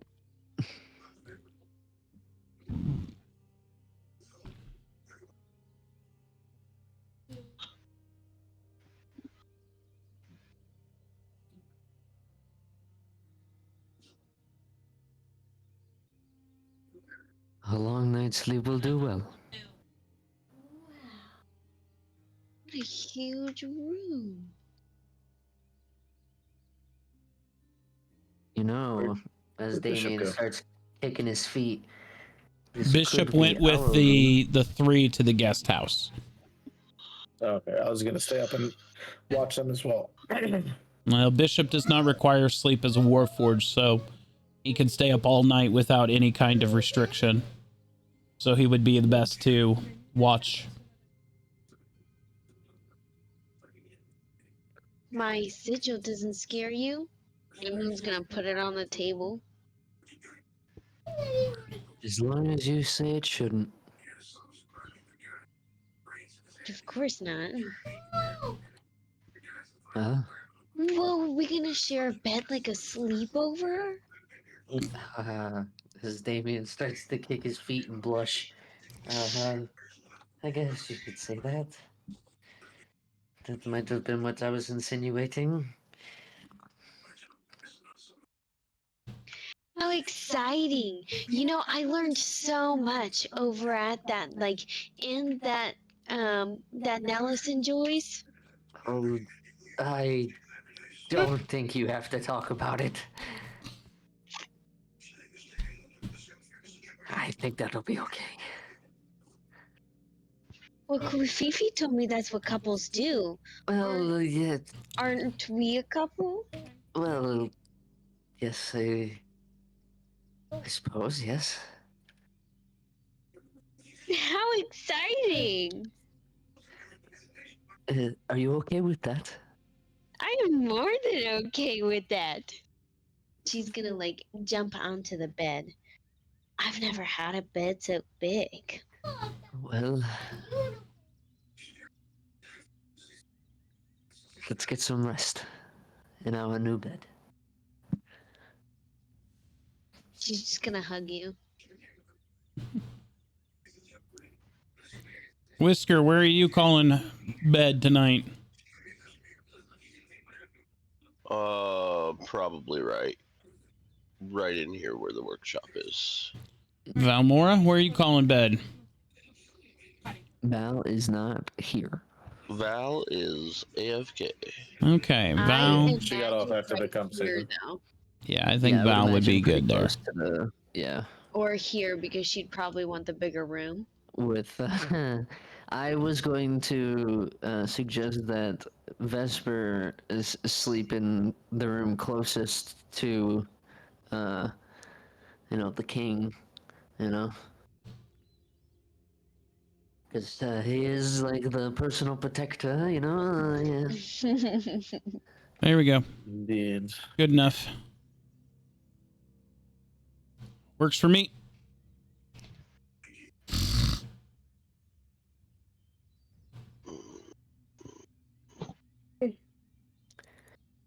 Ooh, excuse me. So with that, Honestly, I love how it works out. and with that, we will go ahead and end the session there, and you will all have a long rest. So you can go ahead and do that now, or you can do that at the beginning of next session. I don't care. I'm going to do it now because I will forget. So we will pick Just up. heads up. Next session, I will not be here if it's immediately next week. So, Yep. So we will pick up next Sunday in the mansion, and we will decide the fate of Jay Jenkins and see if calmer heads have figured anything out over the week. So we will go from there. In the meantime, I love your face, and we'll see you next week for the continuation.